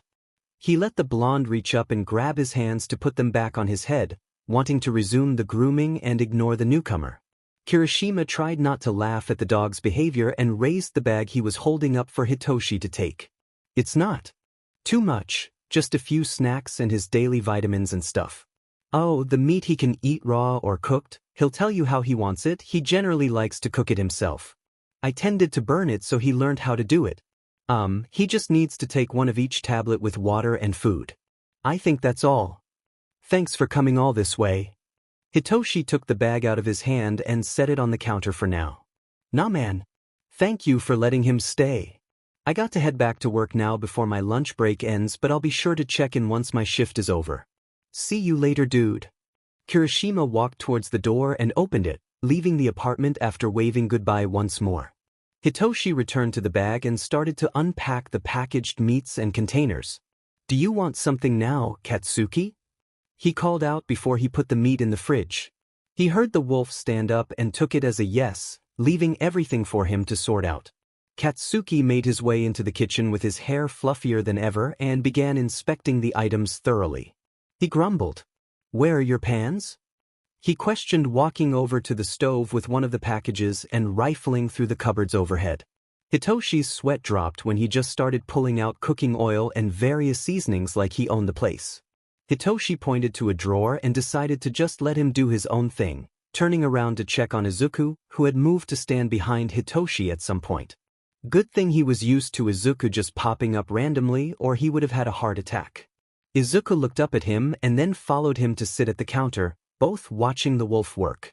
Izuku turned to him and gently patted his arm to get his attention. What do you do for work?" he asked curiously, and Hitoshi smiled. Izuku's never been curious about that before. In fact, he's never asked many questions about his personal life. Surely curious but never wanting to push or make Hitoshi uncomfortable with questions he might not want to answer. What makes you ask that?" "Well, Kirishima said that he needed to leave because he had work, but I've never seen you go to work, so I was just wondering." Hitoshi was going to answer him, but of course, Katsuki interjected. "What, are you a bum?" he called out, and Hitoshi felt his eyebrow twitch in annoyance. "No, I am not. I'm in between jobs right now, but I've saved up a lot so I can afford to not work. I've been offered a job at a moving company, so when they're back up for business, I'll work with them for a little while. I'm doing a course on criminology online, so soon I'll have an internship with the local police department, which will hopefully get me a better job." "Oh wow. Are you going to be a detective or something?" Izuku was looking at him practically with stars in his eyes, and Hitoshi felt pride well up in his chest. "That's what I'm wanting to be, yes." He smiled and Izuku beamed. A victorious feeling pooled in his chest when he saw Katsuki's ears pin back in annoyance. Katsuki plated his meal, and annoyingly, Hitoshi was impressed. He doesn't know how this wolf learned to cook so well, but he was envious. Perfectly seared and seasoned, garnished with some of Izuku's herbs he found in the fridge. He even made a small plate of salad for the bunny. Even more annoying when he dumped the pan he used in the sink and walked away, looking at Hitoshi smugly. Hitoshi decided to go and get Izuku's meds in the meantime. Thankfully, with Hitoshi's care, Izuku only needed to take his evening medication, his body now used to relying on actual food for sustenance rather than medication. The dosages were still strong, however, but a win is a win. When he returned, he saw Katsuki sitting on the stool next to Izuku, the stool Hitoshi previously sat on, no doubt on purpose. Hitoshi set the pills down in front of Izuku and got him a glass. "Get me one too," the wolf called out when Hitoshi was at the sink. "Right, the wolf took vitamins." Hitoshi groaned. "Can't you swallow them dry?" he grumbled. "You want me to choke?" Katsuki called back, digging through the bag for the container. "Of course not," he said, hard on the sarcasm. He begrudgingly got the wolf a small glass and set it in front of him. Izuku seemed to be concerned that Katsuki had to take pills as well, looking at the container and trying to figure out what he could need it for. "Why do you have to take it? You look healthy," he asked, hands fidgeting and busying themselves with pushing his pills into a line. Hitoshi's glad Izuku's nervous habits came in the form of neatness and order, rather than something harmful like nail biting or scratching. He's read horror stories about abused hybrids developing the habit of biting their fingers or arms when they got anxious, and he does not know how he'd deal if Izuku started doing that. "It's just a preference. I don't need them." Katsuki quickly fished out the tablets and gulped them down, crinkling his nose a bit at the lasting taste. Didn't even use the glass he made Hitoshi get for him. "Oh, well, that's a relief." Izuku sighed and picked up the first pill in his line. Before he put it in his mouth, though, he turned to Hitoshi and tilted his head. "Can I not take mine, Hitoshi? I would prefer not to." Hitoshi looked at the wolf. "You're a bad influence." Katsuki scowled and pointed his fork at the man. "Why does he still need them anyway? You not taking care of him or something?" "A few months can't reverse years of damage. Izuku, you're still healing. You have to take them if you want to be healthy eventually." "Like Katsuki," Hitoshi responded, surprisingly cool and reasonable. As much as he wanted to come back at Katsuki, Izuku asked a genuine question, and so he would give a genuine answer. Katsuki is only temporary, he reminded himself. Izuku is forever. "That makes sense then, thank you, Hitoshi." He carried on, and Katsuki finally started to eat, instead of just using his utensils to insult Hitoshi. Once Izuku had finished his meds, he quickly pulled the plate Katsuki made for him closer, an absolutely delighted look spreading across his face. Another annoying thing, Izuku was so obviously happy that Katsuki had made something for him and the wolf was very aware of it, huffing smugly. It really didn't make sense how much Izuku loved this wolf, nor did it make sense how much Katsuki hated Hitoshi just for simply having the bunny. It was actually dark out by the time Kirishima came to pick Katsuki up and Hitoshi was borderline worshipping his feet as he walked in. He's dealt with the wolf's antics for how many hours now? Too many, too goddamn many. As much as he loved seeing Izuku so happy, he couldn't wait to go back to it just being him and the bunny, without a grumpy bitchy wolf sitting in the middle and judging everything about him. At one point he was even getting called out on the cat sticker he had on his laptop, the wolf making some comment like, "No cats eat bunnies out in the wild. Didn't think you'd be such a fan of cats," or some nitpicky shit like that. Hitoshi of course responded by pointing out that wolves hunt more rabbits than cats do. He got growled at for that one. "Come on Katsuki, we need to go home." Kirishima tried but the wolf wasn't budging. A scowl was set on the blonde's face and he remained firmly seated, ears pinned back with his tail harshly thumping the wooden floor, obviously set off. Izuku sat above him on the couch again, though this time he wasn't playing with the wolf's hair, more concerned about the conversation the two were having. "You can't just live here." He tried again. "Why the hell not?" Katsuki barked out at him. "Because I'll miss you?" Kirishima knew that that was a stupid reason but it was worth a shot. Katsuki remained unfazed on the couch, flicking through channels without so much as batting an eye at the redhead, only glaring at the TV. "Alright fine. You can't live here because this isn't your home." Kirishima crossed his arms and frowned at Katsuki's disobedience. Kirishima was usually one to just let Katsuki do whatever, knowing that the headstrong wolf wouldn't listen to him unless he wanted to anyway, but Katsuki was acting like a brat right now. "That guy's incompetent. We'll take Izuku with us then," Katsuki announced as if proposing an ultimatum. "That guy dash." Hitoshi began, offended at not even being referred to by his name. "Demon homewrecker is what Katsuki is." "Katsuki, seriously that was rude. Izuku's happy here, aren't you bunny?" Izuku nodded, though a bit hesitant to go against the wolf. He obviously didn't want to be separated either, but he didn't want to be rude, resigning himself to going along with whatever the outcome was. "Well, you can't wear the same outfit for 2 days in a row. Unfortunately, I didn't bring you a change of clothes." Kirishima sighed dramatically and Katsuki stilled. "They'll go back and get some then." "Oh, but what if I choose the wrong ones? And besides we don't have the right things for a rabbit, Izuku would be totally uncomfortable at ours." He continued and saw as Katsuki began to thump his foot on the ground in agitation. "It was working. That you're effing annoying." He growled out and slammed the remote down on the couch. Izuku eeped at the loud exclamation and Hitoshi sighed with a smile, knowing Kirishima had won the battle, though pathetic as it may be to get your dog to do what you tell it to. Katsuki stood near the door, arms crossed and posture hunched in anger. Around his neck was a leash and collar and Hitoshi could see his nose wrinkle up, obviously vexed at having to leave. Izuku stood in front of him, holding on to his folded arms, all the while staring up at him in worry. "Hey, are you sure you have to leave now?" He whimpered and Katsuki grunted, slumping forward.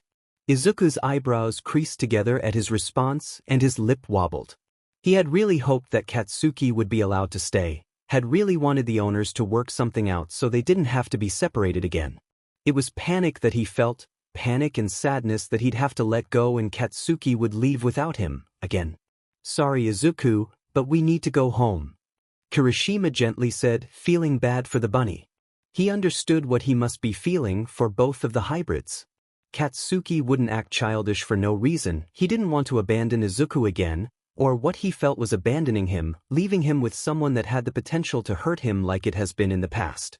From what Kirishima could tell, the circumstances in which the hybrids knew each other were not good, an unsafe environment where they needed to protect each other.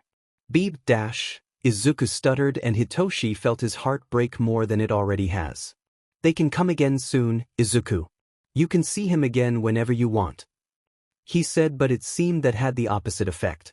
Izuku ducked his head down, pressing his forehead into the wolf's shirt and tightly shutting his eyes that were already brimming with tears. Katsuki wrapped him in a hug, glaring at his owner accusingly. "See, can't we go with them?" Izuku asked quietly, and Hitoshi shook his head. "I'm sorry, Izuku, but they've got their routine at their house and we've got our routine here, we can't keep them." Izuku shook his head in silent refusal, but after a few seconds he took a shaky deep breath and pulled back. Izuku looked down and sniffled. "You're right." Reluctantly, Katsuki's arms unwrapped from around Izuku and Izuku stepped back. The wolf just kept his eyes on the upset bunny with a soft gaze. "Thank you for having us." Kirishima bowed with a melancholy smile and Hitoshi bowed in turn, unable to shake the guilty feeling building up. "It was no problem, we'll do it again soon, yeah?" he said, hoping to lift his bunny's spirits. It didn't work. Kirishima nodded nonetheless and walked towards the door to leave. Katsuki had no choice but to follow. The redhead opened the door and stepped out. "Bye, Kaken," Izuku cried, and the wolf turned back around, noting the teary tone. "I'll see you soon, Deku," he said, and Izuku nodded, wiping his eyes. The door shut behind the two and Izuku turned to Hitoshi. "I'm sorry, Izuku." He extended his arms and Izuku walked into his embrace, sniffling all the while. He hid his head in Hitoshi's torso and just cried. "I didn't want him to go." Izuku whispered. "I know," Hitoshi said, softly carding his hands through Izuku's hair. "What if he doesn't come back again?" He whispered again. "He will, I'll make sure of it." Izuku didn't say anything else. He just held on to Hitoshi and quietly trembled. "It's getting cold, how about we snuggle up on the couch and watch a movie? Does that sound good?" Izuku nodded into his shirt,